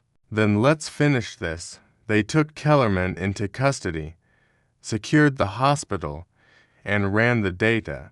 By sunrise, 14 arrests had been made, 3 more flag officers, 6 contractors, 2 sitting senators. The trafficking ring was dismantled. The weapon shipments stopped. The people responsible were facing life sentences, and Emily Carter, the nurse nobody saw, nobody listened to, nobody believed, had been at the center of all of it. She was sitting in the hospital cafeteria drinking bad coffee when Cross found her. We're done here, he said. You're free to go. That's it. That's it. He sat down across from her. For what it's worth, you did good work. I didn't do anything. Just kept a patient alive. You did a lot more than that. Cross leaned back. Draven wants to offer you a position, consultant. NCIS Medical Division. Emily laughed. It sounded hollow. I'm a floor nurse. You're a combat medic with 3 tor and nerves made of steel. We could use someone like you. I left that life behind. Did you? Cross stood. Think about it. We'll be in touch. He walked away. Emily sat there staring into her coffee, feeling the weight of the last 48 hours settle onto her shoulders. Then Rex appeared beside her, the SEAL right behind him, moving slow but steady. Mind if I sit? He asked. Emily gestured to the chair. He sat, winced, adjusted his position. They're discharging me tomorrow, sending me to a rehab facility in Virginia. Good. You need it. Yeah, He was quiet for a moment. I never thanked you. You don't need to. I do. You saved my life. Twice. Emily met his eyes. You would have done the same. Maybe. But I didn't have to. He held out his hand. Lieutenant Marcus Webb, Navy SEAL Team 6. She shook it. Emily Carter, Med-Surg nurse. Former corpsman. Former. Marcus smiled. Whatever you say. He stood slow and careful. Rex moved to his side automatically. If you ever need anything, and I mean anything, you call me. Understood? Understood. He walked away. Rex stopped, looked back at Emily, then followed his handler.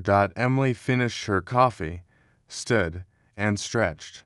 Her back ached. Her head hurt. Her hands still had traces of blood under the nails. She walked to the elevator and hit the button for the 4th floor. When the doors opened, Linda Cho was waiting. Carter. Yeah, Dr. Ortiz wants to see you. Emily's stomach tightened. Now. She followed Linda to Ortiz's office, knocked, and went inside. Dr. Ortiz was at her desk reading something on her computer. She glanced up when Emily entered. Sit. Emily sat. Ortiz closed the laptop. I've been getting calls all morning in CIS, FBI, Department of Defense. Everyone wants to know about you. I can explain. I don't want an explanation. I want to know if you're coming back. Emily blinked. What? Your shifts? Are you coming back, or are you taking that consultant job with NCIS? I haven't decided. Ortiz studied her. You're a good nurse, Carter. One of the best I've seen. But you're wasted on a Med-Surg floor. I like Med-Surg. No, you don't. You like being invisible.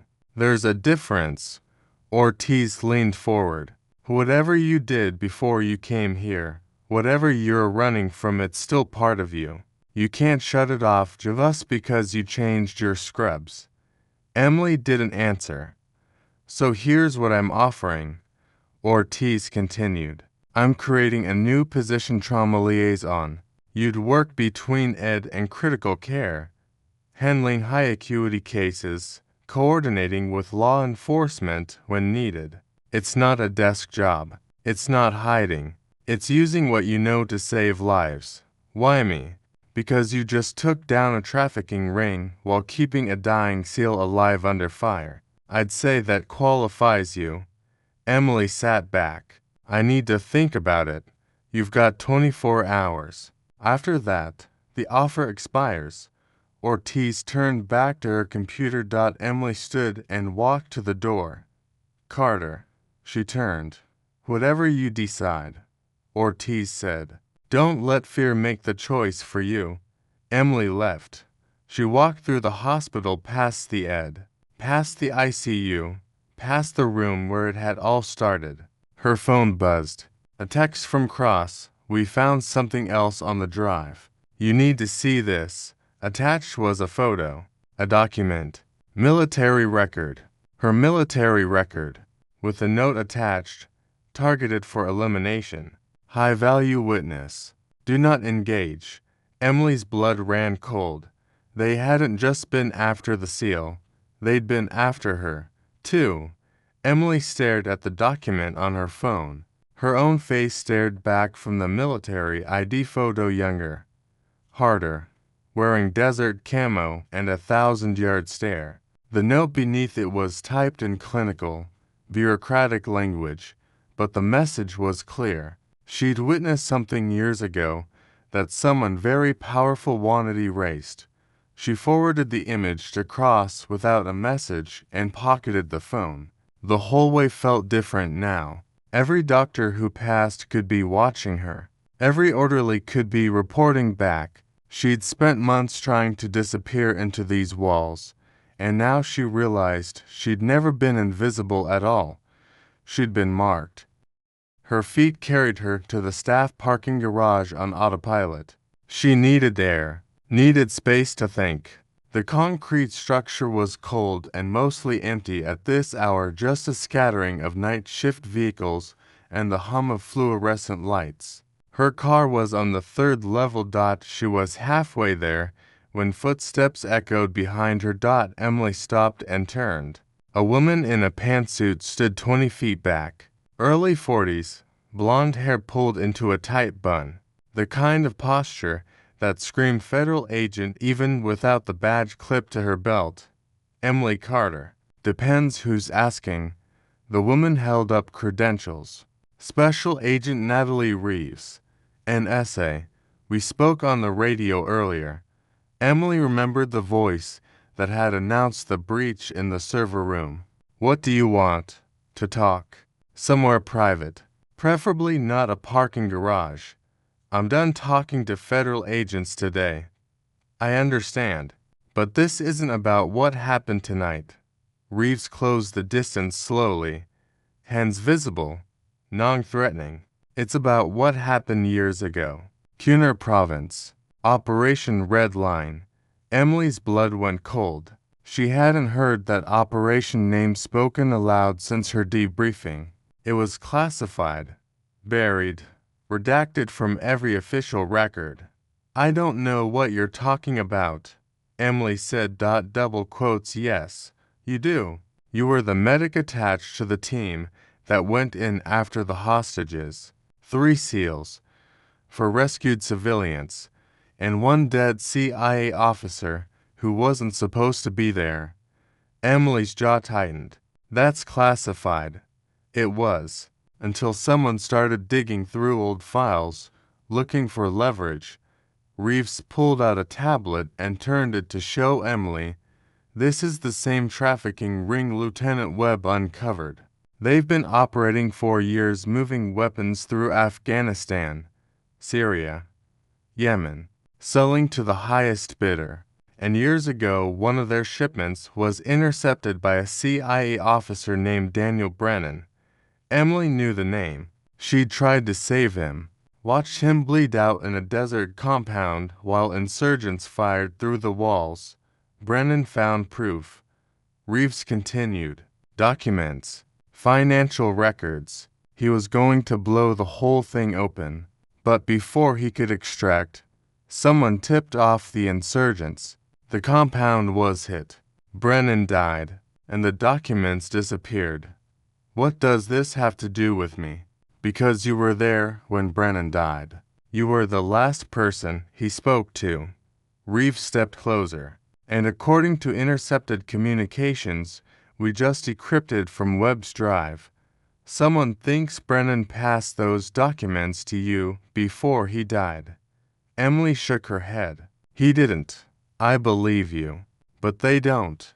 Which is why you've been on a kill list for years and didn't know it. The parking garage felt smaller suddenly, colder. Who? Emily asked. Who wants me dead? We're still connecting the dots. But the trafficking ring has ties to private military contractors, Defense Department officials, even members of Congress. Whoever ordered the hit on you has enough power to keep it quiet and enough reach to track you across the country. Then why am I still alive? Because you disappeared, changed your name, or at least went by your middle name instead of your first. Took a job in a civilian hospital where nobody asked questions. You made yourself invisible. Reeves paused until Webb showed up and dragged you back into the light. Emily wanted to argue, wanted to say it wasn't her fault. But Reeves was right. The moment she'd stepped forward to handle that dog, she'd painted a target on her own back. What do you want from me? Emily asked. Testimony. You're a witness to Brennan's death. You can corroborate the timeline. And if we can prove the tip-off came from inside the agency, we can trace it back to whoever's running this operation. And if I say no, then you spend the rest of your life looking over your shoulder. Reeves pocketed the tablet. These people don't give up, Carter. They'll wait months, years, but eventually they'll come for you again. Emily stared at the concrete floor. She'd spent years running from ghosts she didn't understand. Now those ghosts had names, faces, a paper trail. When do you need my testimony? Tomorrow. Congressional hearing. Closed session. Reeves handed her a business card. Be at this address by 0900. We'll have security. Will it be enough? It'll have to be. Reeves walked away, footsteps echoing through the garage until they faded into nothing. Emily got in her car, sat in the driver's seat, and didn't start the engine. Her phone buzzed. Cross. Need you back at the facility. Now, she didn't want to go back. She wanted to drive home, pack a bag, disappear again, find a new city, new hospital, new life. But she knew it wouldn't matter. Reeves was right. They'd find her eventually. Emily started the car. The facility was locked down tighter than before. 3 checkpoints just to get through the front gate. Retinal scan at the entrance. Full body scan before they let her into the building.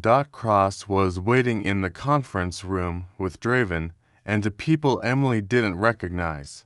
A man in his 60s wearing a navy dress uniform with enough ribbons to cover his chest, and a woman in a dark suit who looked like she ate junior attorneys for breakfast. Emily Carter, Cross said. This is Rear Admiral Patrick Voss and Assistant Attorney General Helen Garrison. Emily nodded. Neither of them offered to shake hands. Voss spoke first. His voice was rough, like he'd spent too many years shouting over jet engines. Miss Carter, I'll get straight to it. The intelligence Lieutenant Webb recovered has exposed a conspiracy that reaches into the highest levels of military command. We're talking flag officers, defense contractors, Congressional Oversight Committee members. I know, Emily said. Agent Reeves briefed me. Garrison leaned forward. Then you know you're in danger. These people have billions of dollars at stake. They've killed to protect their operation before, and they won't hesitate to do it again. So, what do you want from me? We want you to testify, Garrison said. Not just about what happened tonight, about Operation Red Line, about Daniel Brennan, about everything you saw. Emily looked at Cross. You knew about this. I suspected, Cross said. When we started digging through Webb's intel, your name kept appearing. Not front and center, more like a footnote people wanted erased. And you didn't think to tell me. I'm telling you now. Emily wanted to be angry, but she was too tired. What happens if I testify? We take down the network, Voss said. Arrest everyone involved. Shut down their operation permanently. And if I don't, then we lose our strongest witness, Garrison said. Webb's evidence is solid, but it needs context. You can provide that context. In exchange for what? Garrison smiled. It wasn't warm. Full immunity, protective custody if needed, and a recommendation for the Navy Cross. Emily blinked. What? Your actions over the past 48 hours saved Lieutenant Webb's life and prevented classified intelligence from falling into enemy hands. Voss said. That merits recognition. I don't want a medal. That's not your decision. It's mine. Voss said. The hearing is tomorrow at 0900. Be there. That's an order. He walked out. Garrison followed, pausing at the door. For what it's worth, Miss Carter, I've read your service record. You're a good soldier. Don't let fear keep you from finishing what you started. Then she was gone. Emily sank into a chair. Cross sat across from her. You okay? He asked. No. Fair. They sat in silence for a moment. Can I ask you something? Emily said. Sure. Why me? Why did you trust me when nobody else did? Cross considered the question. Because the dog trusted you, and that dog's been through hell and back with Webb. If it trusts you, that's good enough for me. Emily almost smiled. That's a terrible reason. Maybe. But it's the truth. Cross stood. Get some rest. Tomorrow's going to be a long day. Emily didn't sleep. She spent the night in the guest quarters on the facility's second level, staring at the ceiling, replaying every moment of the past 2 days. Every decision, every mistake. She kept coming back to the same question.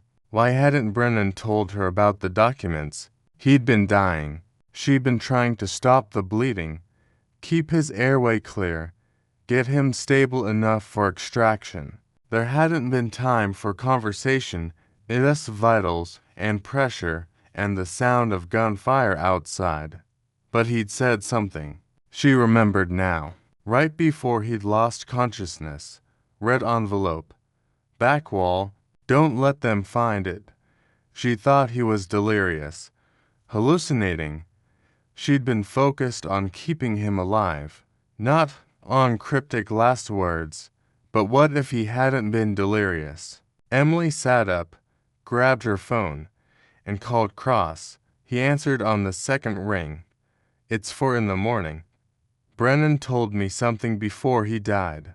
Silence. Then, what? Asterisk, he said. Red envelope. Back wall. Don't let them find it. I thought he was out of his head. But what if he wasn't? What if he hid the documents in that compound? That was years ago. The compound's probably rubble by now. Maybe. But if it's not, and if those documents are still there, we'd have physical evidence. Cross finished. Not just digital. Actual paper trail. Can you find out if the compound's still standing? I can make some calls. Do it? She hung up. The rest of the night crawled by. Emily showered, changed into clean clothes someone had left for her, and drank 4 cups of coffee that tasted like battery acid.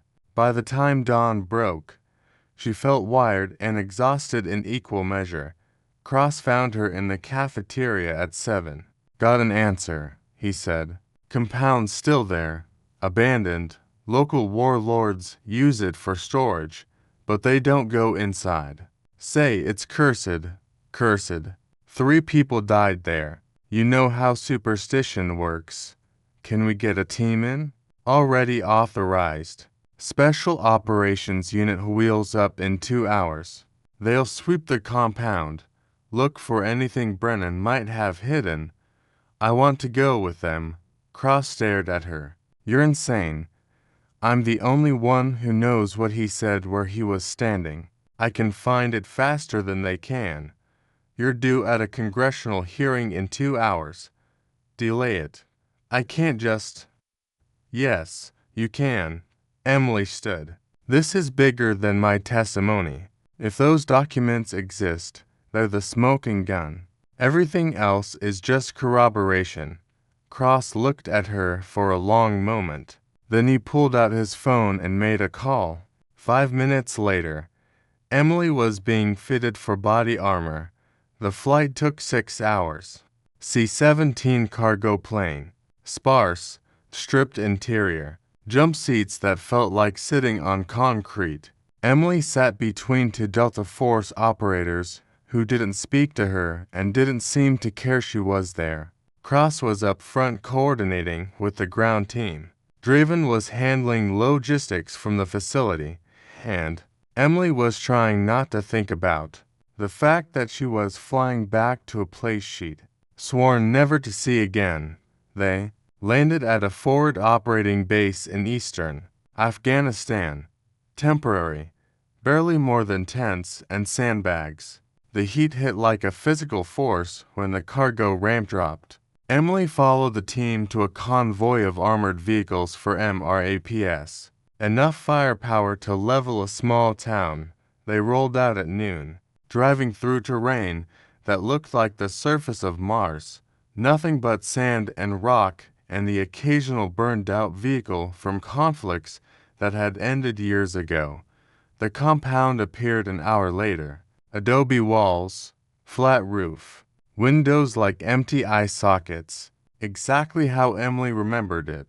The convoy stopped 100 yards out. The team deployed in a defensive perimeter, while Cross and Emily approached on foot. "Stay behind me," Cross said. Emily didn't argue. They entered through the same doorway she'd used years ago. The interior was gutted, furniture gone, walls scorched, blood stains on the floor that had faded to rust-colored shadows. Emily's stomach turned. Where was Brennan when he died? Cross asked. Emily pointed to the far corner. There, against the back wall, they moved carefully. The floor was unstable, broken in places, and there were shell casings scattered everywhere. Cross swept his flashlight across the wall. "What are we looking for?" he said. "Red envelope." So something red. They searched in silence. 5 minutes. 10. Emily was starting to think this had been a waste of time when Cross's flashlight stopped on a section of wall that looked different from the rest. Newer, patched. He pulled out a knife and pried at the edge. The patch came away easily. Behind it was a hollow space, and inside that space was a red envelope. Cross pulled it out carefully and opened it. Inside were photographs, documents, bank statements, everything Brennan had died trying to protect. "We got it," Cross said quietly. Emily felt something release in her chest. Relief, validation, proof that Brennan's death hadn't been for nothing. Then the shooting started. Rounds punched through the walls, kicking up dust and splinters. Cross shoved Emily to the ground and covered her body with his own. Contact. Multiple hostiles. Someone shouted over the radio. "How many?" "At least 20. They're coming from the East Ridge." Cross grabbed Emily's arm and hauled her toward the door. They ran, bullets chasing them. The convoy was already lighting up the ridge with suppressing fire, massive .50 caliber rounds tearing through the air. They made it to the MRAP and dove inside. The vehicle lurched forward, tires spitting sand. "Who the hell are they?" Emily shouted over the gunfire. "Doesn't matter," Cross yelled back. "Whoever they are, someone told them we'd be here." The convoy punched through the ambush. 2 hostiles went down.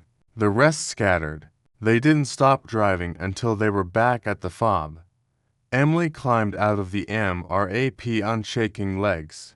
Cross was already on the phone, yelling at someone. "I want to know who leaked our flight plan. Someone knew we were coming and they tried to kill us." He hung up and turned to Emily. "We've got a mole in your team. In the chain of command. Someone high enough to access mission briefings." Cross looked at the envelope in his hand.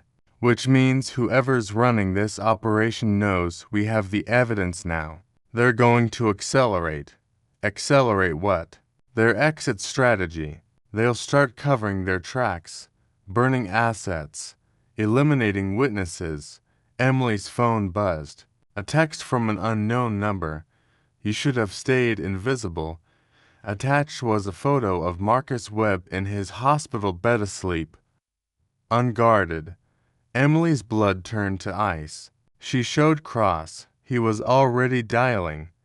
"Get me Draven. Now." "Got it." They made it back to the States in 8 hours. Flew straight to the facility. Raced to the medical wing. Webb's room was empty. The bed was made. Equipment powered down. No sign of a struggle. Just empty. A nurse saw them and approached. "If you're looking for Lieutenant Webb, he was transferred 2 hours ago." "Transferred where?" Cross demanded. "Walter Reed." The orders came from Admiral Voss himself. Cross and Emily exchanged looks. "Get Voss on the phone," Cross said. Now, it took 10 minutes to get the Admiral on a secure line. "What the hell are you talking about?" Voss said when Cross asked about the transfer. "I didn't authorize any transfer." "Then who did?" "I don't know, but I'm going to find out." The line went dead. Cross turned to Emily. "Webb's been taken." "By who?" by whoever sent that text. Asterisk Emily's mind was racing. They had the documents. They had the drive. They had testimony. But now the enemy had Webb. They're going to use him as leverage, she said. Or kill him and blame it on the trafficking ring, Cross replied. Either way, we're out of time. Draven appeared in the doorway. We just intercepted a communication. Someone's calling an emergency meeting of the Oversight Committee. Tonight, closed session. Who called it? Senator Paul Mercer. He's on the Armed Services Committee. And according to Webb's intel, he's also on the trafficking ring's payroll. Emily felt pieces clicking into place. He's trying to get ahead of the story, control the narrative before we can testify. Which means we need to get to that hearing first, Cross said. How? It's closed session. We can't just walk in, Cross smiled. It wasn't pleasant. Watch me. The hearing was being held in a secure facility beneath the Capitol building 3 levels underground. No cameras, no press, just committee members and a handful of authorized personnel. Cross had authorization, sort of. He called in every favor he had, threatened to supervisors, and forged one signature. Emily was technically his assistant. They made it through security at 7 in the evening. The hearing was set to start at 7-30. The chamber was small, semicircular. 12 senators seated at a raised platform. Mercer sat in the center, silver-haired and smug, flanked by colleagues who looked bored or annoyed, or both. Cross and Emily took seats in the back. Asterisk Mercer called the session to order. We're here to discuss allegations of misconduct within the Department of Defense, he began, specifically concerning a recent operation that resulted in the death of several military personnel and the compromise of classified intelligence. Emily's jaw dropped. He was spinning it, making them look like the criminals. Cross was already standing. Point of order, Senator. Mercer's eyes narrowed. Who are you? Special Agent Harlan Cross, NCIS, and I have evidence that directly contradicts your opening statement. This is a closed session. You're not authorized. I'm authorized under Article 32 of the UCMJ to present evidence in matters of national security. Cross pulled out the envelope, the one from Brennan. And this is evidence of a criminal conspiracy that reaches into this chamber. The room went dead silent. Mercer's face went pale. Agent Cross, I'm ordering you to sit down. No. Security. Asterisk 2 guards moved toward Cross. Emily stood. Senator, before you have him removed, you should know that Lieutenant Marcus Webb the SEAL, whose intelligence triggered this hearing, was kidnapped 3 hours ago. And we have reason to believe the people who took him are connected to the same trafficking ring documented in these files. One of the other senators leaned forward. What trafficking ring? Cross opened the envelope and started reading. Names, dates, bank transfers, shipments of weapons to insurgent groups in 3 countries, and Senator Mercer's name appeared 14 times. The room erupted. Mercer was shouting. Other senators were demanding answers. Security didn't know who to arrest. And in the chaos, Emily's phone buzzed. A video call from an unknown number. She answered. Marcus Webb appeared on screen, bound, gagged, a gun pressed to his head. And behind him, holding the weapon, was someone Emily recognized. Admiral Patrick Voss. Emily's hand didn't shake. Not anymore. She held the phone steady, watching Admiral Voss press the barrel of a pistol against Marcus Webb's temple, while chaos erupted around her in the Senate chamber. Voss's face filled half the screen, cold, calculating.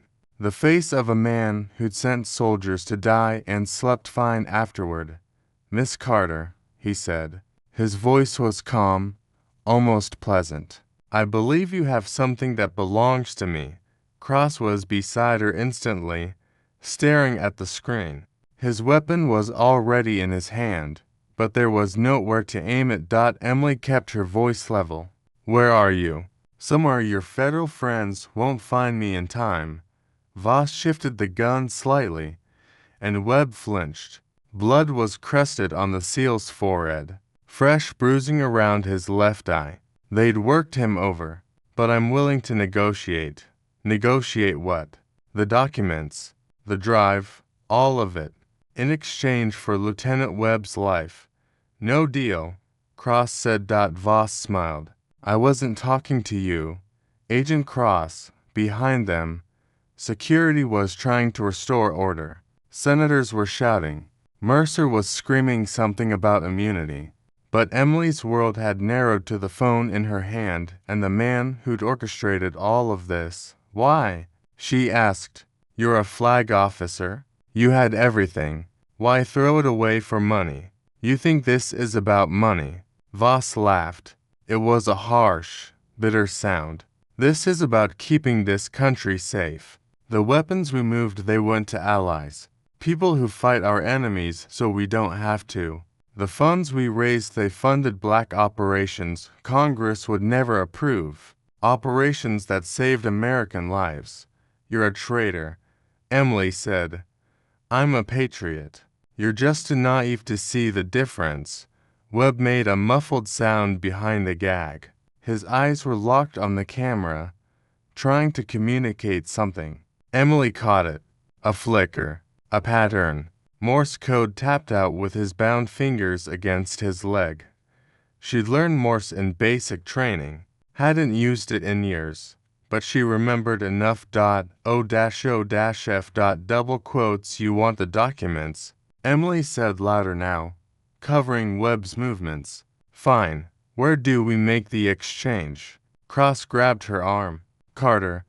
What are you? She shook him off. Where? Voss considered.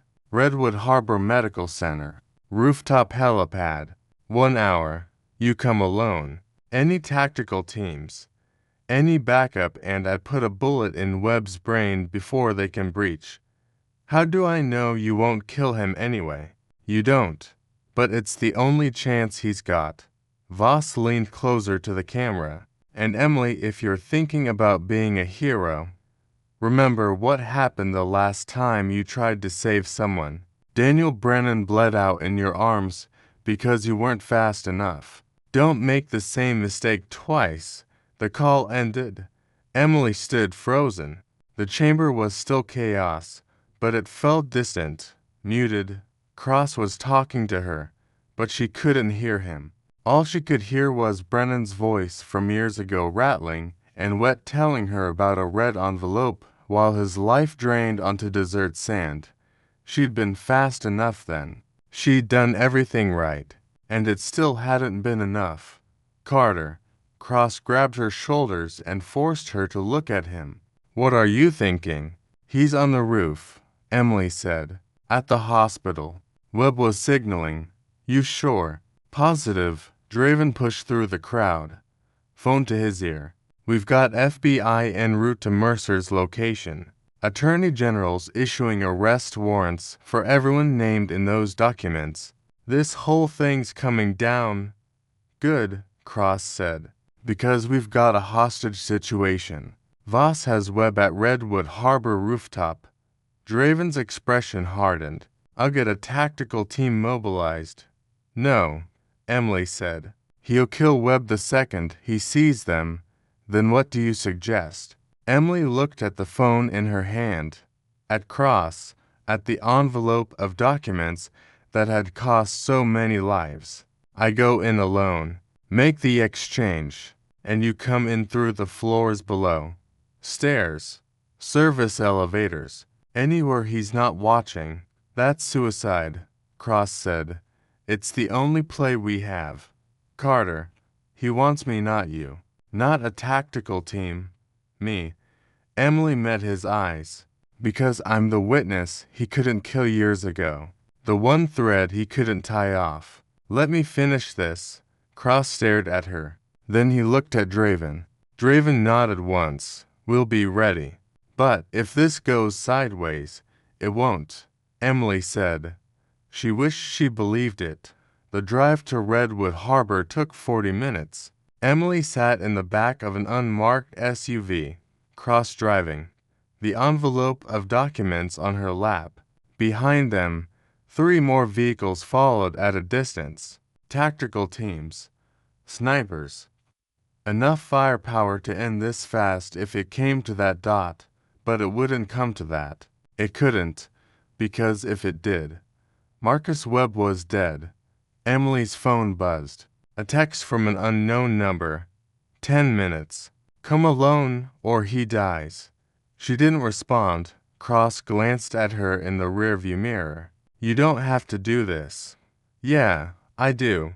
Why? Emily thought about that, about Brennan, about Webb, about years of running and hiding and pretending she was someone she wasn't, because I'm tired of being invisible, she said.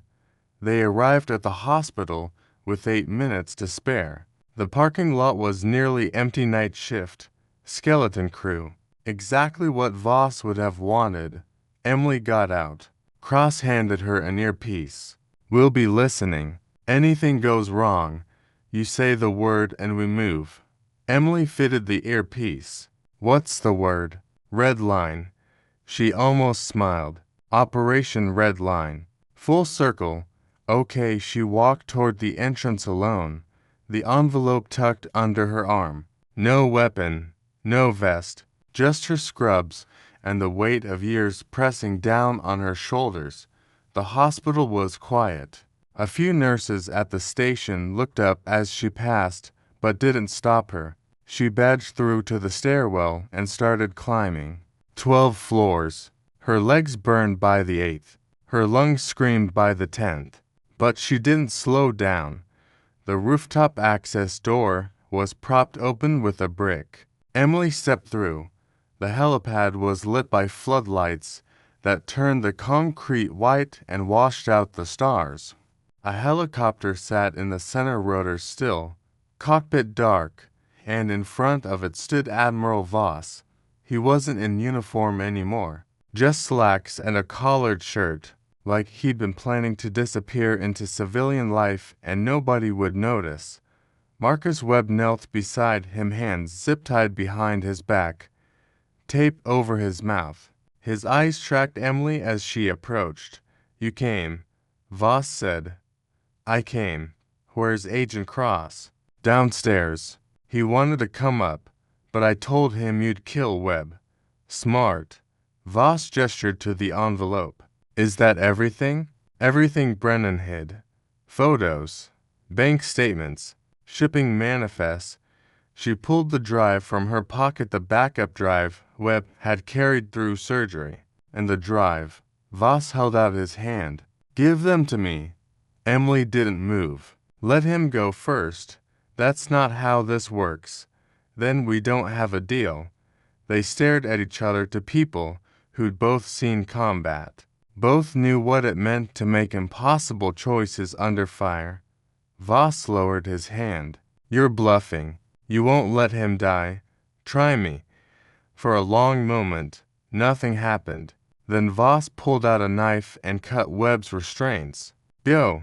Webb ripped the tape off his mouth, stood on shaking legs, and moved toward Emily. She caught him, steadied him. You okay? She whispered. I've been better. Emily handed him the envelope and the drive. Get these 2 Cross. What about you? I'll be right behind you. Webb hesitated. Then he took the evidence and limped toward the stairwell. Emily watched him go, watched the door close behind him. Then she turned back to Voss. You don't have anything now, he said. I know. So, what's your play? Emily smiled. It wasn't warm. You think those are the only copies? Voss's expression flickered. What? You really think we'd bring the only evidence to a hostage exchange with a man who's killed to protect his secrets? Emily took a step closer. We scanned everything, uploaded it to 3 different secure servers. Send copies to the FBI, Dodd, Inspector General, and the Washington Post. By tomorrow morning, your name's going to be on every front page in the country. You're lying. Am I? Voss pulled his weapon and aimed it at her chest. You just made a mistake. No, you did. Emily nodded toward the door. Years ago, when you decided I was a loose end worth killing, the door burst open. Cross came through, first weapon raised, then driven. Then 6 tactical agents in full gear. Federal agents. Drop the weapon. Voss didn't drop it. He kept it trained on Emily. You think I'm going to prison, he said. You think I'm going to let them parade me in front of cameras and destroy everything I built? You don't have a choice, Cross said. I always have a choice. He turned the gun toward himself. Emily moved, without thinking, closed the distance in 3 steps and hit his arm hard, knocking the weapon skyward. It discharged into the air, the crack echoing across the rooftop. Voss stumbled. Emily didn't let him recover. She swept his legs, put him on the concrete, and held him there while Cross moved in with cuffs. It's over, Emily said. Voss looked up at her, blood running from his split lip, fury and something else in his eyes. Disbelief, maybe, that the invisible nurse had beaten him. You should have stayed hidden, he said. Yeah, Emily replied. I should have. But she was glad she hadn't. The arrest came fast after that. Senator Mercer was taken into custody at the Capitol. 3 more senators followed, 4 defense contractors, 2 CIA officers, and a dozen mid-level operatives who'd helped move weapons and money across 3 continents. The story broke the next morning.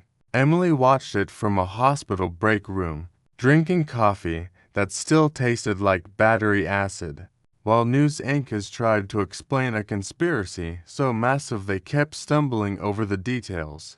Cross found her there an hour later. Attorney General wants to meet with you, he said. Why? To thank you, and to offer you that consultant position again. Emily set down her coffee. What did you tell her? That you'd think about it. I don't need to think about it. Cross raised an eyebrow. No, Emily stood. I'm not interested in consulting. I'm not interested in working for NCIS or DOD or any other 3-letter agency. Then what are you interested in? Emily thought about Dr. Ortiz's offer, trauma liaison, a position that would let her use everything she'd learned in combat and everything she'd learned trying to hide from it. I want to stay here, she said, at Redwood Harbor. Do the job I was hired to do. Cross studied her. You sure? After everything that happened here. Especially after everything that happened here. Emily picked up her coffee. Someone once told me I was wasted on a med-surg floor. Maybe they were right. But I'm not wasted helping people. And that's what I'm good at. Fair enough. Cross held out his hand. It's been an honor, Carter. She shook it. Likewise. He left. Emily finished her coffee and headed for the Ed. She had a shift starting in 20 minutes, and she'd already missed too much work. Linda Cho was at the nurse's station when Emily walked in. Carter. Linda looked her up and down. You look like hell. I feel like hell. Good, because we're understaffed and I need you on Trauma Bay 3. Car accident? Multiple casualties. Move. Emily moved. The trauma bay was organized chaos. Paramedics wheeling in patients. Doctors shouting orders. Nurses scrambling to keep up. Emily slipped into the flow like she'd never left, starting IVs. Checking vitals. Anticipating what the doctors would need before they asked for it. It was familiar. Comfortable. Real. Halfway through the shift, Dr. Ortiz appeared. Carter, my office. Now. Emily handed off her patient to another nurse and followed. Ortiz closed the door and gestured to a chair. Emily said, I saw the news. Ortiz said, yeah, you took down a trafficking ring, exposed a conspiracy, and saved a Navy SEAL's life, all while technically on leave. I don't think that's how HR will see it. Ortiz smiled. HR is not in charge of hiring decisions. I am. She leaned forward. I offered you a position, trauma liaison. You turned it down. Want to tell me why? Emily considered her answer. Because I don't want a position that's about recognition or medals or making up for the past. I want a position where I can do the work, help people, make a difference, and you think you can't do that as a trauma liaison. I think I can do that anywhere, but I want to do it here, on my terms. Ortiz was quiet for a moment. Then she nodded. Okay, here's my counteroffer. You take the trauma liaison position, but you define what it looks like, how you work, who you work with. I give you autonomy. You give me results. Emily blinked. Seriously? Seriously? You've earned it? What about Kellerman? Kellerman's facing federal charges and a medical board review. By this time next month, he won't have a license to practice. Ortiz stood. So, what do you say? Emily thought about it. About years of hiding, years of being invisible, years of trying to forget who she'd been. Maybe it was time to stop forgetting. I'll take it, she said. Ortiz held out her hand. Emily shook it. One more thing, Ortiz said. The hospital board wants to issue a formal apology for how you were treated, for Kellerman's conduct, for all of it.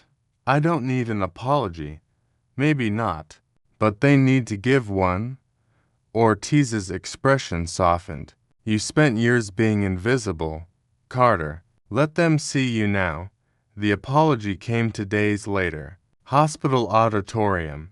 Every staff member who could be spared from their shift was there.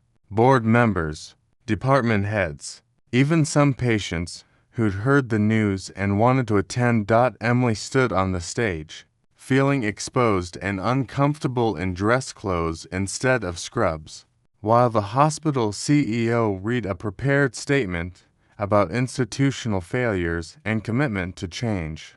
It was corporate language, safe, sanitized.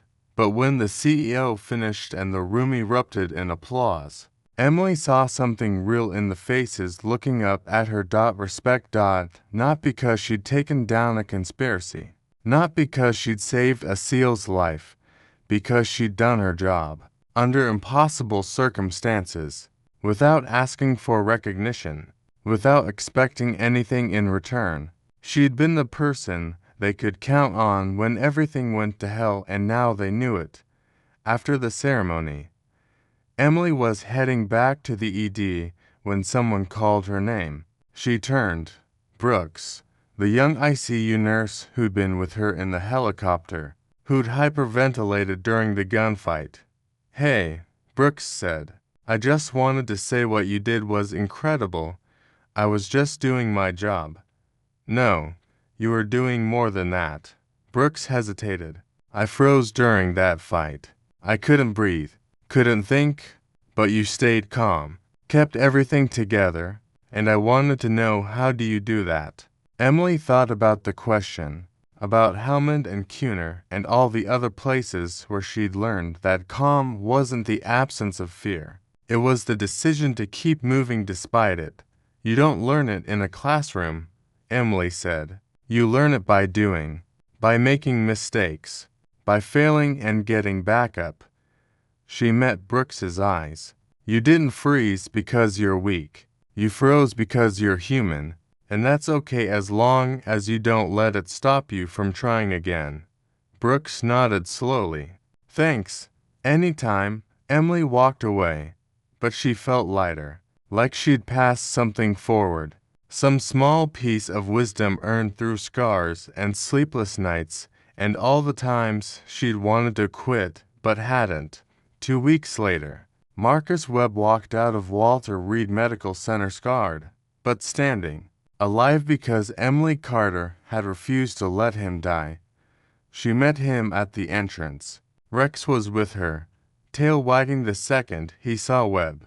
Webb knelt down, let the dog lick his face, and laughed. It sounded lighter than it had in the facility, freer. They're discharging you. Emily asked ** medical leave. 6 months. Then we'll see if I'm fit for duty. Webb stood, wincing slightly. Doctors say I wouldn't have made it without you. Doctors are dramatic. Maybe, but I believe them. Webb pulled an envelope from his jacket. I wanted to give you this before I left. Emily took it and opened it. Inside was a citation, signed by the Secretary of the Navy. The Navy Cross is presented to Emily Jane Carter for extraordinary heroism in the line of duty. She stared at it. I can't accept this. You don't have a choice. It's already been approved. Webb smiled. Besides, you earned it. Twice over. I didn't do it for a medal. I know. That's why you deserve it. They stood there for a moment to people who'd been through hell and come out the other side. What are you going to do now? Emily asked. Rehab. Physical therapy. Maybe teach at the Naval Academy if they'll have me. Webb paused. What about you? I'm staying at Redwood Harbor. New position. Trauma liaison. Asterisk sounds boring. Probably will be. Good. You've earned boring. Emily laughed. It felt good. Webb held out his hand. If you ever need anything, I know where to find you. They shook. Then Webb and Rex walked toward a waiting car, and Emily watched them drive away. She went back to work. 6 months passed. The trials were all over the news. Voss was convicted on 14 counts of conspiracy, weapons trafficking, and murder, sentenced to life without parole. Mercer got 25 years. The others got varying sentences, but every single one of them was behind bars. The trafficking network was dismantled. The weapon shipments stopped, and the people they'd sold to were being hunted down by international task forces. It wasn't perfect. It never would be. But it was justice. Emily's new position kept her busy. She coordinated between the ED and ICU, managed high-acuity cases, worked with law enforcement when trauma patients came in with suspicious injuries. It was challenging, exhausting, exactly what she needed. She wasn't invisible anymore. Nurses asked her opinion. Doctors consulted with her. Even the attendings, who'd ignored her before, started treating her like she knew what she was doing because she did. One afternoon, Emily was reviewing charts when Dr. Ortiz stopped by her office. Got a minute? Ortiz asked. Sure. Ortiz came in and closed the door. I've been thinking about expanding your role, creating a training program, teaching other nurses how to handle high-stress situations, combat medicine, crisis management. Emily set down her pen. Why me? Because you've lived it, and because you're good at it. Ortiz leaned against the desk. We get trauma cases every day, car accidents, shootings, overdoses, and most of our staff has never seen real combat. They panic, make mistakes, but you don't, and I think you could teach them how. Emily thought about Brooks, about all the young nurses who froze when the pressure hit, who needed someone to show them it was possible to function when everything was falling apart. I'll do it, she said. Good, we start next month. Ortiz left. Emily sat back in her chair, staring at the wall, thinking about the journey that had brought her here from desert compounds to hospital corridors. From being invisible to being seen. It hadn't been smooth, hadn't been easy, but it had been worth it. Her phone rang. Unknown number. She hesitated, then answered. Carter. Emily. It's Natalie Reeves. An essay. Emily sat up. What can I do for you? We've been tracking some chatter encrypted communications. References to Operation Redline. Someone's asking questions about Daniel Brennan's death. Emily's stomach tightened. Who? We don't know yet. But we thought you should be aware in case they come looking for you. Are you saying I'm in danger? I'm saying be careful. Voss and Mercer are in prison, but the network was bigger than them. There are still people out there who want those documents buried. Let them come, Emily said. I'm not hiding anymore. Reeves was quiet for a moment. Then, good, because the world needs more people like you. People who don't back down when it matters. I'm just a nurse. You're more than that. You always have been. Reeves paused. If anything happens, anything at all, you call me. Understood? Understood. Reeves hung up. Emily set down the phone and looked out the window. The city stretched out below, lights flickering in the dusk. Millions of people living their lives, working, struggling, surviving. She used to think she was just one small person in a massive system, invisible, insignificant. But she'd learned something over the past months. Being invisible wasn't the same as being powerless. Sometimes the quietest people were the ones who changed everything. Sometimes the last one to speak was the one everyone remembered. And sometimes the person nobody saw coming was the one who brought the whole corrupt system down. Emily Carter had spent years hiding, running, trying to forget. Now she was done running. The following week, Emily was invited to speak at a medical conference. She almost said no. Public speaking wasn't her thing, never had been. But Ortiz convinced her. People need to hear your story, Ortiz said. Not the conspiracy part. The part about being dismissed, being overlooked, and still showing up every day to do the work. So Emily went. The conference was in San Francisco. 2,000 healthcare professionals packed into a hotel ballroom.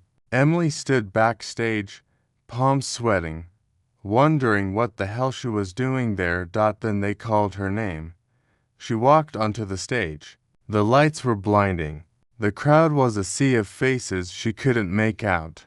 For a moment, she froze. Then she thought about Brennan, about Webb, about every patient she'd ever saved. And every time someone had told her she wasn't enough. She took a breath, and she spoke. My name is Emily Carter. I'm a trauma liaison at Redwood Harbor Medical Center. But months ago, I was just a floor nurse that nobody noticed, nobody listened to, nobody took seriously. The room was silent. I'm not here to tell you about conspiracies or federal investigations. I'm here to tell you about something more important, about what it means to show up, to do the work, even when nobody sees you doing it. She told them about the seal, about the dog, about how she'd been dismissed and ignored until the moment she proved she was indispensable. The system didn't change because I complained, Emily said. It changed because I kept showing up, kept doing the job, kept being the person my patients needed me to be. And eventually people had no choice but to see me. She paused, looking out at the crowd. If you feel invisible in your job, if you feel like nobody values what you do, I want you to know something. Your work matters. The patients see you. They remember you. And one day, when it counts, someone else will see you too. Not because you demanded it, but because you earned it. The applause started before she finished. It built slowly, then crashed over her like a wave.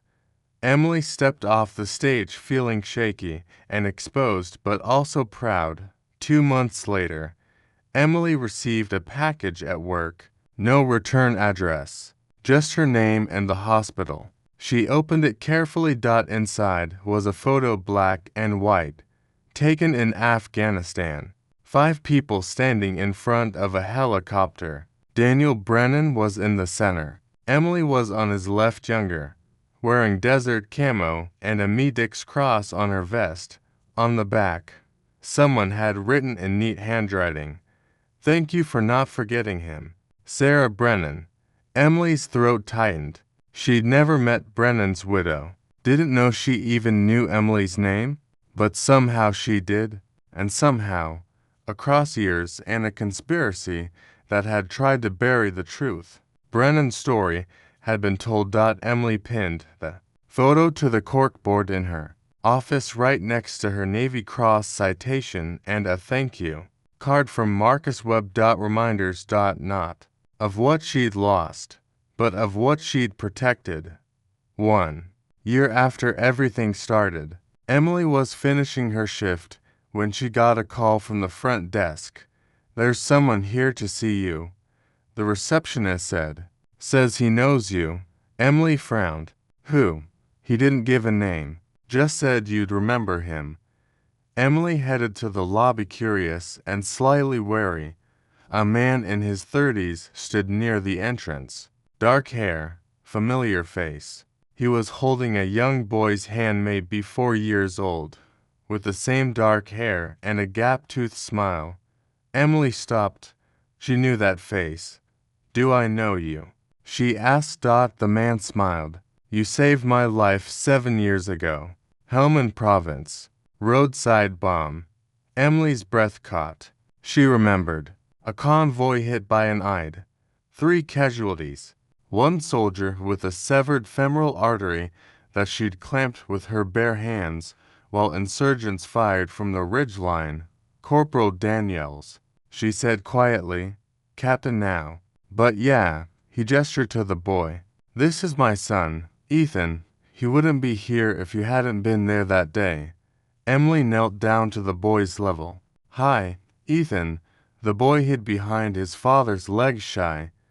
Daniels ruffled his son's hair. "We were in town visiting family, and I saw your name in the news about the trafficking ring, and I thought, I need to find her. Tell her thank you, again. You don't have to thank me." "Yeah, I do." Danielle's voice was thick. "You gave me a future, a family.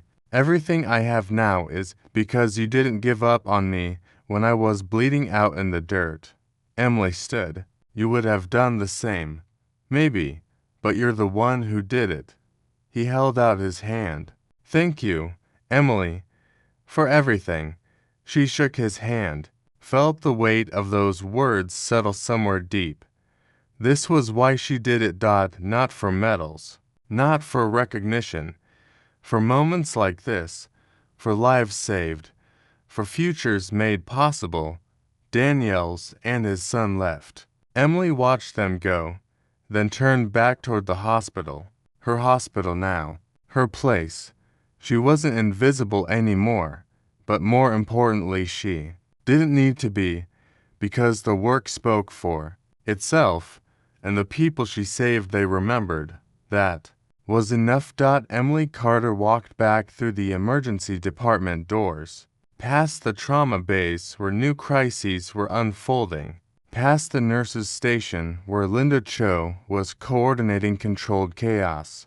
Past all of it, she clipped her badge to her scrubs, grabbed a fresh pair of gloves, and got back to work. No fanfare, no announcement. Just a nurse doing her job. The best job in the world. And somewhere in the city, Admiral Voss sat in a prison cell, probably wondering how he'd been brought down by a woman he tried to erase. Senator Mercer was probably wondering the same thing. They'd underestimated her, written her off, assumed she'd stay quiet and compliant and invisible. They'd been wrong. Emily smiled to herself as she started and for on a patient with chest pain, her hands steady and sure. She'd spent years trying to disappear, trying to be someone she wasn't, but now she understood something fundamental. She didn't need to be invisible to be safe. She needed to be undeniable. The kind of person who showed up when it mattered, who did the work without asking for credit. who saved lives because that's what needed doing. The kind of person who, when the world tried to make her small, refused to shrink. Emily Carter had been dismissed, overlooked, and underestimated her entire career, and she'd used that, turned it into strength, into focus, into the kind of quiet competence that couldn't be ignored. She wasn't a hero, wasn't trying to be. She was just a nurse who'd learned that being invisible meant you could see everything, and when the moment came, when lives hung in the balance, she'd been exactly where she needed to be, doing exactly what she was trained to do. The people who tried to silence her were behind bars now. The people she'd saved were living their lives, and Emily, she was right here, right where she'd always been. In the emergency department of Redwood Harbor Medical Center. Doing the work, saving lives. Making a difference, one patient at a time, the way it should be, the way it always had been, and nothing, not conspiracies, not threats, not years of trying to hide could change that, because some people were born to heal. And Emily Carter was one of them. The end.